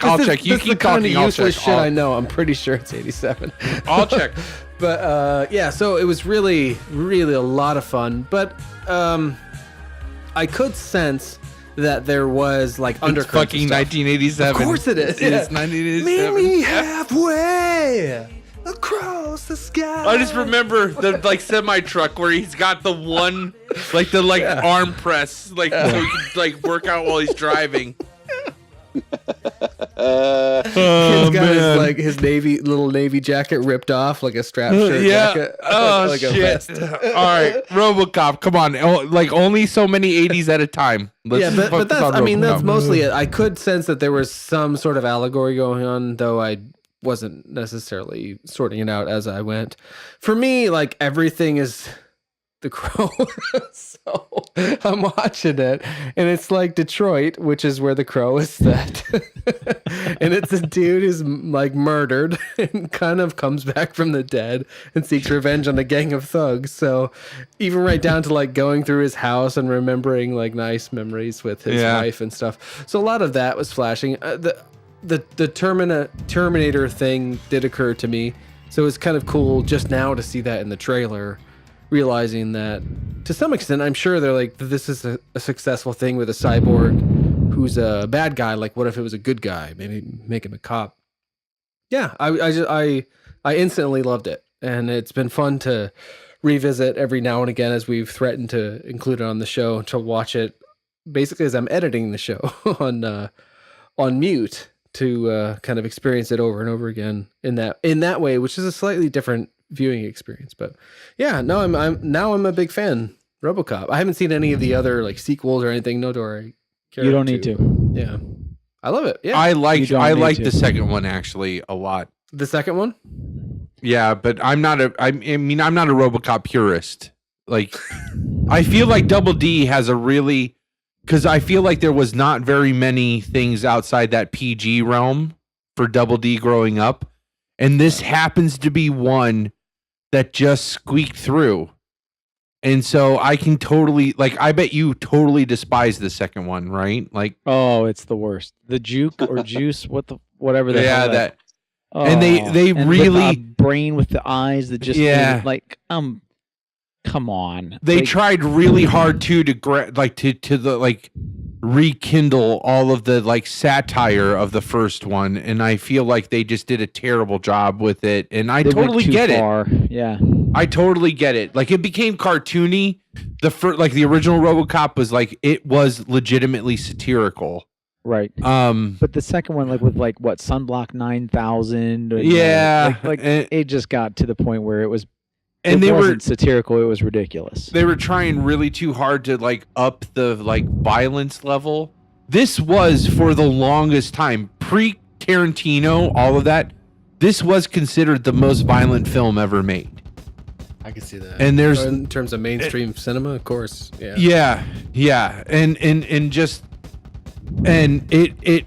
it pushed all of those boundaries. There's no hyperbole in the fact that it got an X rating 11 times from the MPAA. Fucking shit. Sorry, I just went to IMDb. Number 2 is directed by Irvin Kershner, who I'm clicking through, if I'm not wrong, directed Empire. He did. Yeah. Same guy who made Empire Strikes Back. Second Star Wars movie made RoboCop 2. That's weird, man. Sorry to derail. Listen, RoboCop 2 is better than the RoboCop remake. I'm going to say that though. Like, that makes sense. All of that mentality towards the RoboCop remake. What remake? Exactly. That's exactly that. It's accurate. Look, if we're going to become a RoboCop household. Yeah. Listen. The prequels don't exist. Yeah. Yoda was a puppet, and Han always shot first. Yeah. RoboCop doesn't have a flip-up visor. It's those three things. If we're a Star Wars house, these are three things we accept. The prequels don't exist. Yoda was always a puppet, and Han shot first. So I got my first note off, which was Orion Pictures. But I feel like some other people have something to say about Orion Pictures, right? Like that was a thing back then. I don't know what else. State of Grace. That's one of my favorite movies. Phil Joannou, starring Gary Oldman, Sean Penn, and Robin Wright. That's an Orion Pictures release. It is. What movie was that opening thing where you see the stars like form the circle, they come out in the line and form the circle, and that's the O for Orion. Yeah, like that. That's icon. That's as iconic as the THX sound. Like like that opening. I couldn't even begin to tell you how many movies from my childhood started with that Orion opening. It was like all of them. It seems like I know when I think about it, it's like all of those ones where, and then so I found this really awesome talk that Peter Weller does with the guy from Ain't It Cool News had put on this talk. And Peter Weller essentially, it's a 7-minute YouTube video where he's like talking to an audience of people about the RoboCop costume. And cool. There's some really great like little pieces to glean from that, like watching Peter Weller, who's a weirdo. I mean, like most actors. But he's like a genius or something, right? Like he's an especially smart guy, like a well, there's that, and for all the cult fans out there, like you probably know Peter Weller from Banjo-Kazooie, and the Fifth Dimension or whatever that. It's like it's a really obscure science fiction movie that he was in. So then him getting cast as RoboCop, like he has these two really cult iconic characters. But he's giving this talk basically, and he talks about how. Wait, what were we talking about before leading up to that? Shit. Well, he's a smart guy. I looked it up, and it wasn't what I thought. But still, he said in 2004, Weller completed a master's degree of arts in Roman and Renaissance art at Syracuse and occasionally taught courses in ancient history in 2007. He is a PhD in Italian Renaissance art history. It's just weird shit like that. But anyway, so like he's but like he talked guy, about right? Orion. He talked about Orion Pictures. He has this great line on Orion Pictures. That's what we were talking about. Oh, where he was like, he like stops and he's like, everybody wanted to work for Orion because they had this laissez-faire attitude that they were very hands off with their talent. They trusted their talent, and it like. The reason why those Orion pictures like stick out in our memory is because of that freedom that the directors and the actors were given in those films that helped make them iconic. You know, it was nice to feel that like piece of my childhood click. That's why I have this memory. That's why that Orion intro is burned into my head, and I will always recognize it, is because there's so many films from my childhood that were iconic to me, and that's because they were trusting of their talent. They were okay with them doing what they needed to do, you know? That was nice to hear that. It was, like I said, it was like a click, like something falling into place. there's the second or third note I had. Oh, awesome aerial shot. Oh, and I said Robotech, like block logo with sound effect. Do you guys remember Robotech? that was like a kind of it was a commercial, or not a commercial, it was a cartoon. I'm guessing no. I'm not hearing any responses. That was an 80s thing. It was like, there was like Silverhawks and crickets. Robotech and shit like that. Moto needs to put in crickets right there. Yeah, that's all right. Yeah. We'll cut that out. Fuck that. But I had this note about the opening TV screen montages of all the news and stuff. Reminded me of The Dark Knight Returns, the Frank Miller novel. That's the basis of so much of what we know now, of graphic novel rather, that we know of the Batman sort of story. So, and actually, so my theory is like some of that was the influence of why they chose Peter Weller to voice the Batman in his 60s or whatever for that animated movie. So I feel like that might have even been an influence on this film, like the use of news in The Dark Knight Returns, which came out in 1986. I feel like probably had a direct influence on RoboCop. But then I have like, and it's something that director has depended on. Like, I think that level of satire, though, he has depended on in his career, because Starship Troopers really uses that use of media, mixed media. Yeah. Like in between scenes of the movie where do you want to know more? That's like the phrase that happens over and over again in those media clips from Starship Troopers, right? I think that I don't know, it just really worked. It really helped sell that. Like those news clips, I love. Is that in the Honest trailer where he's like in Fox News? Right, like, yeah. I mean, if you have to remember, like back to '87, like Fox News was still a young network then. Like, right? Didn't Fox News then? Oh shit! I love that thing in Anchorman 2 where they basically very definitely kind of like put their finger on what it is about the 24-hour news cycle. But it's like in Anchorman 2. When did Fox News start? No, it was 1996 for Fox News, and it was. Yeah. But I mean, I think they're just bringing it up as kind of like as a. Just in the. It is feeding into that, right? Like the fear, right? Like the reporting on fear. I don't know. That feels right. Yeah, that kind of fear mongering. Sure. That's better. That's a good phrase for it. I'm drunk. Shit. Well, I definitely don't want to shortchange RoboCop here. What's the best way to kind of go through this? Double D, do you want to take the reins and guide us? But since it's something that you were like, you guys must talk about this. No, I mean, it's one of those things where it certainly is near and dear to my heart. But I think what's I'd love to get more input, like, and I don't know if necessarily going down notes if that's going to be the best way, or I think just kind of the overall feel, or what it was that like first hit you with like like, wow, what was it? I assume it was like all the blood squibs, like all the squibs. Or what was it about RoboCop that stood out to you when you were a kid and when you first came to it? It's interesting because when we're watching that trailer, the Honest trailer, I had those RoboCop toys, right? Yeah. And I play with them all the time, and I just keep coming back to this thought of, I think so. All right, so let's talk about superheroes for a minute. I've always been a Batman guy. Fuck okay? yeah. Yeah. The reason, the reason I'm a Batman guy is because he has darkness, right?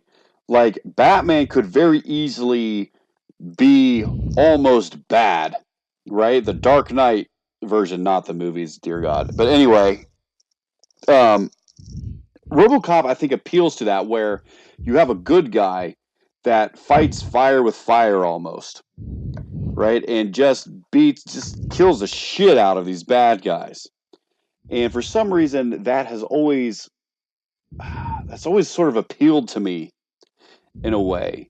And I don't know what that says about me, my psychological makeup. I don't know what I would see in the ink blots, but I was like that, and I remember that as a kid. And maybe this goes back to the Disney thing too. Like I saw injustice and dealt with injustice as a kid, and so when like bad guys got their due and they got their comeuppance, right? I loved it. I was into it big time. And so I think RoboCop always appealed to me for that very reason. It's not like Superman's cool, all right? I mean, listen, he's Superman, right? I mean, I'm not going to bust on Superman, but Superman ain't out there killing dudes. Well, He's getting cats out of trees. Neither is Batman. Yeah. But well, yeah. Technically, but I know what you mean. Batman. Like, yeah. You're right. That's important about He'll beat Batman. them. He'll beat them to an so- inch of their life. Superman won't even do that. I mean, Affleck Right. Batman might kill him, I guess, but actual Right. Batman would not be killing people. But I know I appreciate what you're saying. Certainly, I just got to keep a total line with the bat. Bats, as I call them. What? JCVD. Oh, What's going on? yeah, that's why I hadn't seen As this. you I think I call was them. too busy watching JC movies. You know what though? Because it's like for all the blood sports I didn't watch, I'm watching all the RoboCops. You know what I mean? Yeah. Like Yeah. That's what I'm it's all catching about up. where It's it's great. all about where you end. Like, what did you zero in on as a kid? I watched kid adventure movies and totally inappropriate movies. That's what I watched growing up. Like RoboCop was one of those things. Sorry with the burp. Double D and I both love the mid sentence Like, burp. We both yes. pump our fists. We're like, that's right. I like RoboCop. There's a handful of movies that I think of even as a kid when I watched them in the 80s. I was like, I shouldn't be watching this movie. Like Child's Play was another one of them. Like, Oh God. Nope. like I've never seen that either. Nope. Oh, okay. I know. I can't wait. Nope.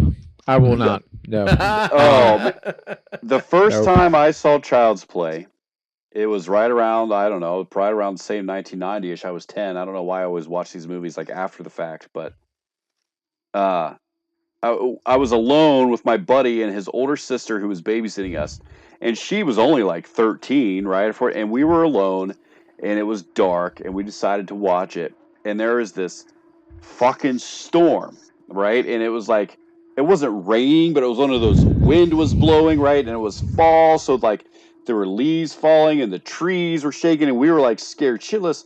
I kid you not, this was like 11 something at night. Like this guy is like, so the way their street was, so their house was, so the street came straight towards their house and then curved, okay? Their house sat on the curved section of the street, so you could look straight down the street where the stoplight. Well, right in the middle of this fucking movie, we're all scared to death. We look outside, and I don't remember why we looked outside, but there was this man standing in the middle of the street. Just this man, just standing there. And like, you know, Double D's going. No. Yeah. Just standing there, and he's smoking a cigarette, and I don't know, like, he wasn't like looking at our house, but he was like facing our sort of direction. So we dive beneath the windows, and we're freaking out, and we're kind of looking out there. I swear to God, it was he probably in actuality stayed there like 30 seconds. But in that time, it seemed like he was there for 15 minutes staring into our souls. And I just remember being scared to death that entire night. Thanks for bringing it up, whoever talked about Child's Play. I'm just telling you, that was one of the other movies that I knew as a child in the 80s I should not have watched it. Right. Robocop was one of those. But even as a kid, it just stuck out to me, like the mixed media, those commercials, the news reports. Yeah. Like that first commercial where the guys... I was 7 years old in 1987. So even if you think video that's going to come out in 88, I'm 8 years old. Right. As an 8-year-old when this, because I mean, we watched whatever was popular. This movie made 4 times its budget. This was $13 million to make. It made almost $54 million in the box office. That's a huge success. So we watched whatever was popular. Robocop was popular. It made a lot of money. It got a lot of buzz. So then we watched it. And of course, I wasn't censored growing up. But even as an 8-year-old watching this on home video, that first commercial where it's just dripping with the satire of, well, if you're rich enough in this future, you can have this prosthetic heart. And if you're not rich enough, then you're going to get to watch the cheap, like I'd buy that for $1 sitcom. That's what you get entertained with, while the rich gets to like survive and get the fake hearts. Of course, as an adult, that's a little deeper than I went as an 8-year-old. But even as an 8-year-old, I'm like, oh, well, something just doesn't feel right about that commercial. You know what I mean? Like this movie, when you watch it, if all you take from it is it's so easy to love. We've said it before. It's a robot cop. Right. What child of the 80s are those two things not going to speak to? Right? Yep. But then you watch it and you're like, this is so much more than a robot cop. I was a grown ass man when and the director's gone on record to say this is a Christ allegory. I was a grown ass man when I first learned that, and I'm like, bull fucking shit.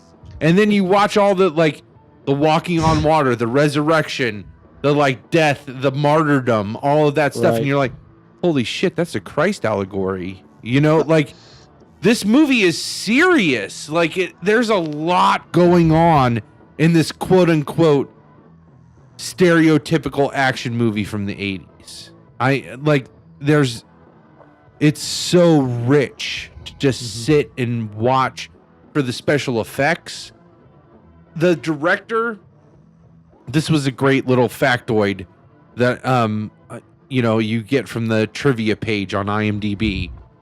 So the director and the special effects supervisor, who was head of the special effects, came to blows almost during the production of this film. And what was the breaking point was the scene where Murphy takes the helmet off. Like he unscrews the helmet. Right. And the director was like, no, I want that lit because I want to stick their nose in the cyborgness of him. On the Blu-ray release, you realize that's all leaking oil and gross, in his, and that's his head. That's his head, you know? And so you're watching that and so they came to blows because the special effects coordinator was like, no, if we light this the way that you want to light that, they're going to see all the secrets that we use to make that magic happen. And the director's like, no, trust our DP. He knows how to light this. Trust me, this is going to be awesome. And they fought so hard leading up to that point. And then when they got to that point, that they did not speak for the rest of the production. when the film was released and they're at the premiere, that scene after it plays, they're both so impressed with how the scene came out that they instantly forgive each other. And that coordinator of special effects worked with this director on Total Recall, another fucking movie from my childhood. That's just like when you realize that they both worked together from RoboCop on Total Recall, and it's all because like that one scene they were able to reconcile themselves. Like they instantly were like, "It looks perfect. That's exactly the way it was supposed to be." That, I mean, man, groundbreaking. This film is so much more than a robot cop that's just blowing shit up. You know, like so much more than that. One of the things that occurred to me this last time watching it on mute is that around that time where he's like taking off the oops, sorry, hit the mic, where he's taking off the helmet, I guess, and he's kind of wounded, but like kind of getting back into it. And Nancy Allen's there with him, trying to help him get his, something's wrong with like his sight, his aiming, like aiming. Yeah. They reminded me very much of A Fistful of Dollars, where the Clint Eastwood character there is a point towards the end where he gets ganged up on by the two gangs he's splitting and gets beaten to a pulp and has to recover. And he's like kind of laying low, healing. And he's with this one guy, kind of the Nancy Allen part, but in this case, it's a coffin maker. But he's like practicing his shooting and stuff. And he's planning the moment where he comes back to face the people that put him in this place. And so it's got a lot of archetypes, whether it's Christ or whether it's like the Western man with no name kind of thing. And yeah, go ahead. And you talked about it being like Terminator 2. Arnold looks like a person, and there's that scene where he takes out his eyeball, and you could see that he's a cyborg. Yeah, you know, like in RoboCop, it's different. He looks like a machine, but then he takes off that helmet, and then you see, he looks shit, human. it's a person Yeah. Right. He looks human under there. That's found that cool to be sort of like an interesting juxtaposition. That's right, yeah. Because they do kind of, not that they lay on it heavily, but that idea that, I feel like, is it that Nancy Allen character, that the female cop that starts to recognize him over time? Does she always recognize him? She recognizes him right away. Right away. Yeah, okay. when he flips the gun back in his leg at the shooting range at the very beginning, she's like, that is familiar. Like, I know that because they had the time earlier where she had seen that in the field, and he was talking about how, you know, that's a cool thing to do for your kids or whatever, with the gun flip and stuff like that. So that put her on to him pretty early. That was, and then there are other things, of course, that made that connection to where she was like, that's got to be it. But I think what's neat about RoboCop is that when you watch it as a kid, it's like, you know, cop robot, how cool is that? You know, the violence, the squibs, all that stuff. And there's some movies, of course, that, you know, like a lot of Disney movies have stuff thrown in for the adults. Wonderful, that's great. But RoboCop is one of those movies that you can come back to as an adult and have such a different appreciation for. And like, it's like that rabbit hole. Like it's how deep do you want to go down into this? You know, like with like Reaganomics and you know, like the I think we had talked about like with the Fox News and these different stories. Nukem and the Suck 6000 that gets 8.5 miles per gallon. Leave. Bitches leave. Grab him by the pussy. Bitches leave. Stan the Man is close to pumpkining, just so we're all aware. It's true. But there's very few films that really do, and not like stand the test of time, I guess isn't the best way to put it, but can get to you on so many different levels. And when you come back to it later, like with Goonies, you come back to Goonies later, and you know, it's still kind of a feel-good movie of the 80s. But if you come back to RoboCop, it's like, oh my gosh, there's so much that you can draw from it, and it's just so much deeper that. And at the beginning, I just don't. When it first came out, certainly as a kid, I never imagined how powerful it was going to be even later. Yeah. You really do love RoboCop. It's spectacular. It is such a good film. It's so good. One of my notes here is I was looking through there. I do have Bitches Leave and a few other things. A lot of Crow comparisons, Benny Hill, stuff like just drawing little parallels to real life. It's nice to see Ray Wise, Wayland from Twin Peaks. But I have this note here. He's like, he's a cyborg, you idiot. What do you mean? That's just something you don't hear as much now as you did in the 80s. So Double D, well, I just want to make sure we kind of do RoboCop justice in terms of how you'd like to hear it on Long Walk Short String, and also get your connection to it, which it sounds like we were. But I want to make sure we don't leave anything out. No, and I don't think that we did. I think that this was one of my first grown-up movies that I saw. I mean, it was something that I'm coming off of like Disney, right? And I think probably like The Princess Bride was probably the next level. Like that was like the next highest or the next closest thing as far as like action and adventure and stuff like that that I'd seen before RoboCop. And I distinctly remember my buddy getting in so much trouble when his parents realized that we watched RoboCop, because his parents, it was very similar to Palmer, where there's no filter. Whatever you want to watch, you watch it. We'll talk about it. We'll get through it. You know, it's a movie. Let's talk about it as a movie. It's not real life.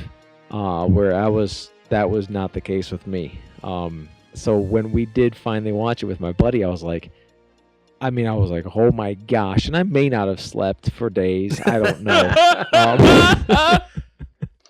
Seriously, that toxic waste scene is fucking terrifying. Oh, yeah. That is, I do not like any kind of, I don't get grossed out by too much. But horror. Body horror is, I can't abide it. And that was pretty extreme. The dude, when his fingers are melting off the bones, you see the bones, and his fingers are hanging down lower than that. Like, that attention to detail is enough. It's so, and his line is just kill me. Like, he wants to die. This is a guy that's faced RoboCop. He's done done terrible things. Like, this is a bad man, and his first instinct after that happening is, please kill me. Like, oh, that's so horrific, Which I need to chime in. Paul Verhoeven, the director, did also direct Showgirls. That's so weird. As Jan Jansen. Oh, that is strange. Under a pseudonym. Wow. Yeah. Huh. Wow. He probably tried to Alan Smithy it. Oh, I could see that. Double D, how did you see this movie with your friend? Did you say already? Was it like an HBO or something, or did someone have a VHS? Like, what was the? No, it was on VHS for sure. So it was a rental, and it was. No, my guess is that it was purchased. So it wouldn't have been. It certainly would not have been. You know, like a first run. It was probably. It would have been 89, 88, 89, somewhere in that range. It had been a year or two after, but he was also one of those people that was kind of up on things, and they had a lot of movies. Weird Science was another one. Oh, I love that movie. So good. Haven't seen that one either. Man, more than a handful. I know. See, that's my childhood. I know. I want to. Yeah.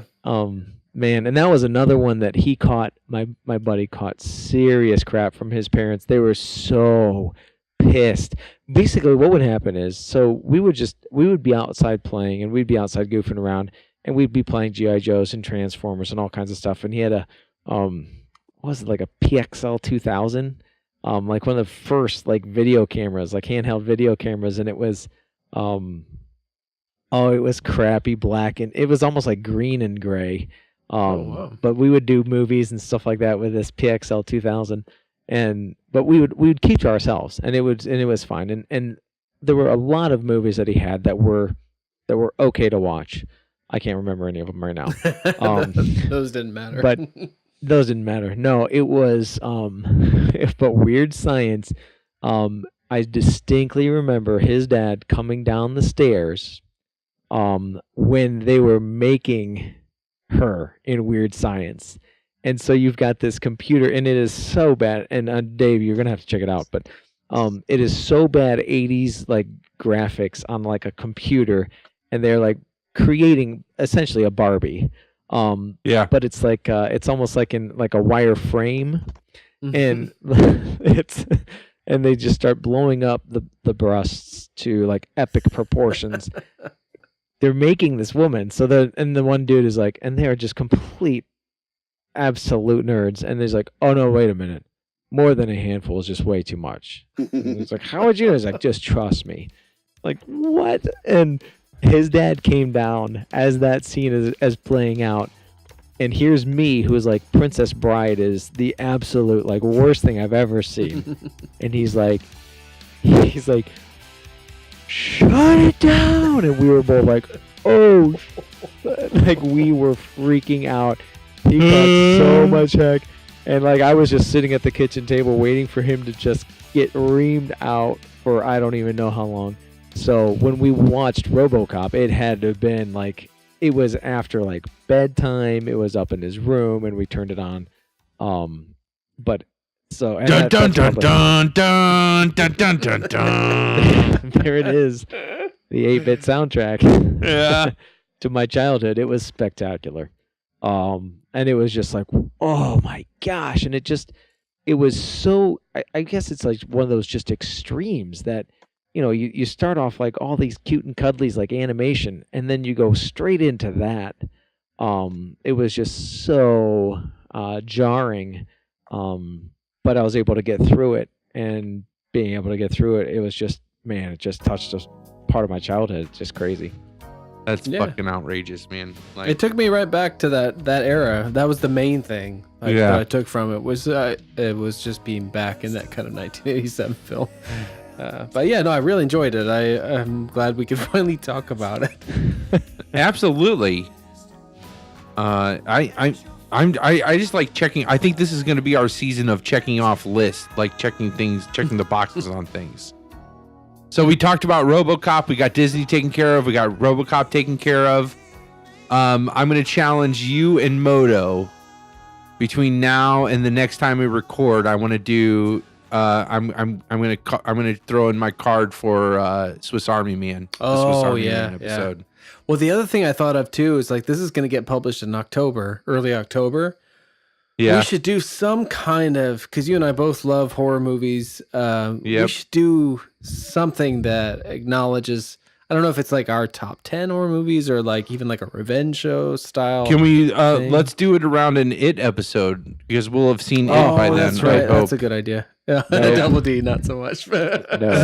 Double D, you got to fucking see It. Oh, I can't wait to see that. No.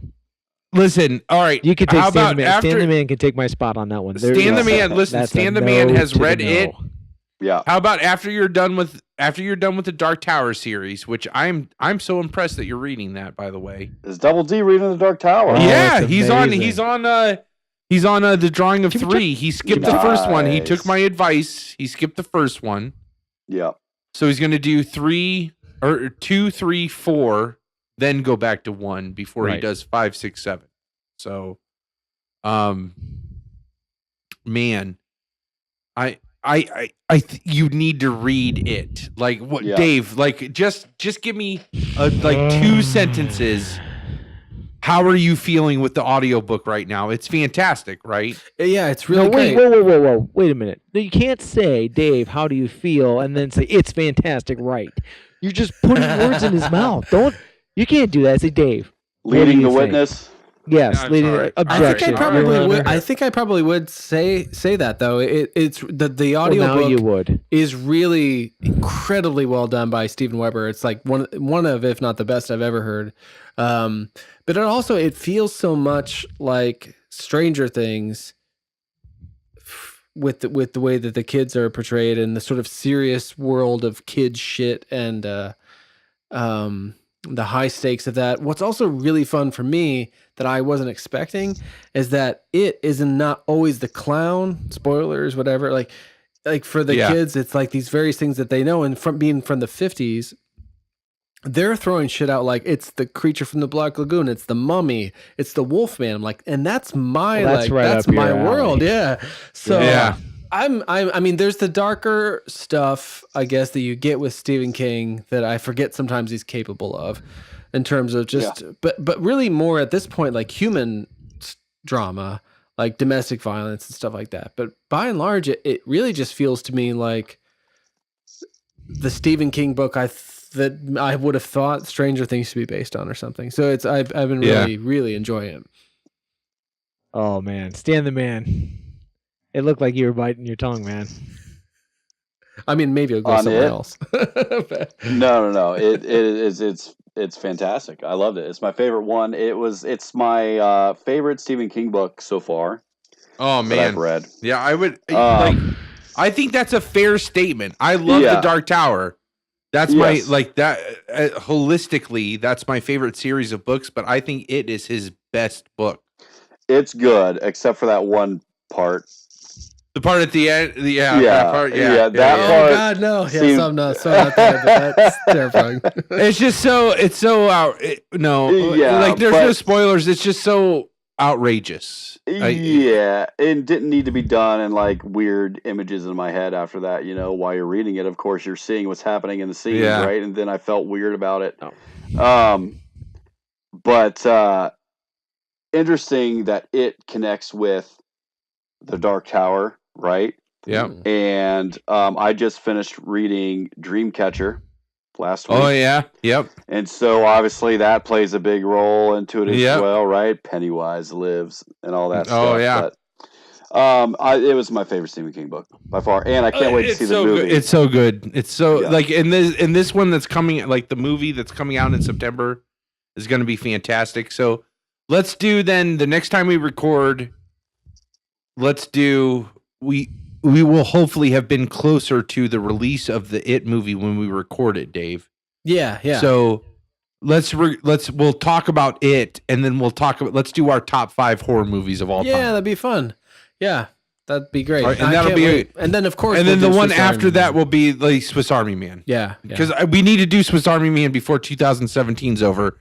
Because that was one of my picks for 2016. Oh yeah. So, okay. Absolutely. Yeah. So let's plan on that. Thank you guys so much for listening to this 2-parter episode and joining us on all our 0 viewers on the live stream. We really appreciate that. But they didn't know they were missing the epic beards. That's on them. Yeah. You can always go back and listen or watch if you're listening. And, they're unedited, so it's all the other shit that doesn't make it into the show. If you ever contrast the running time for one of our podcasts with the live stream, you'll know you're missing some stuff. And among them tonight were those glorious, glorious beards. So. Absolutely. Stan the Man and Double D, thanks for joining us. Thank you so much. It was so nice truly my pleasure. To meet you, Stan, and to see you again, Double D. This was a real joy for me. Thanks for sharing all those Disney memories. Yeah, absolutely.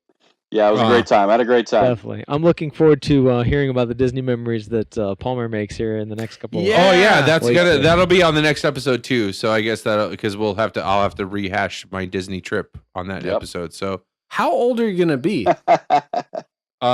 27. Oh, is that? Oh no, 37.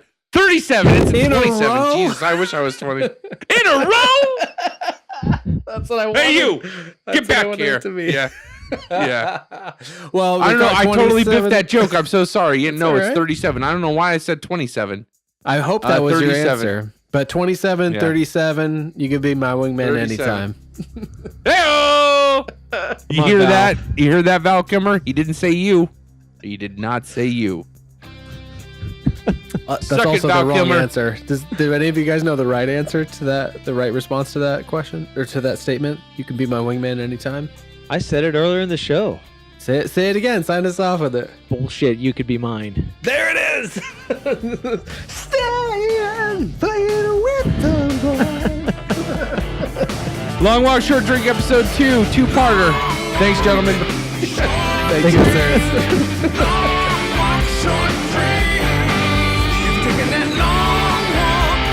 Short drink. This was a long one, fucking short drink.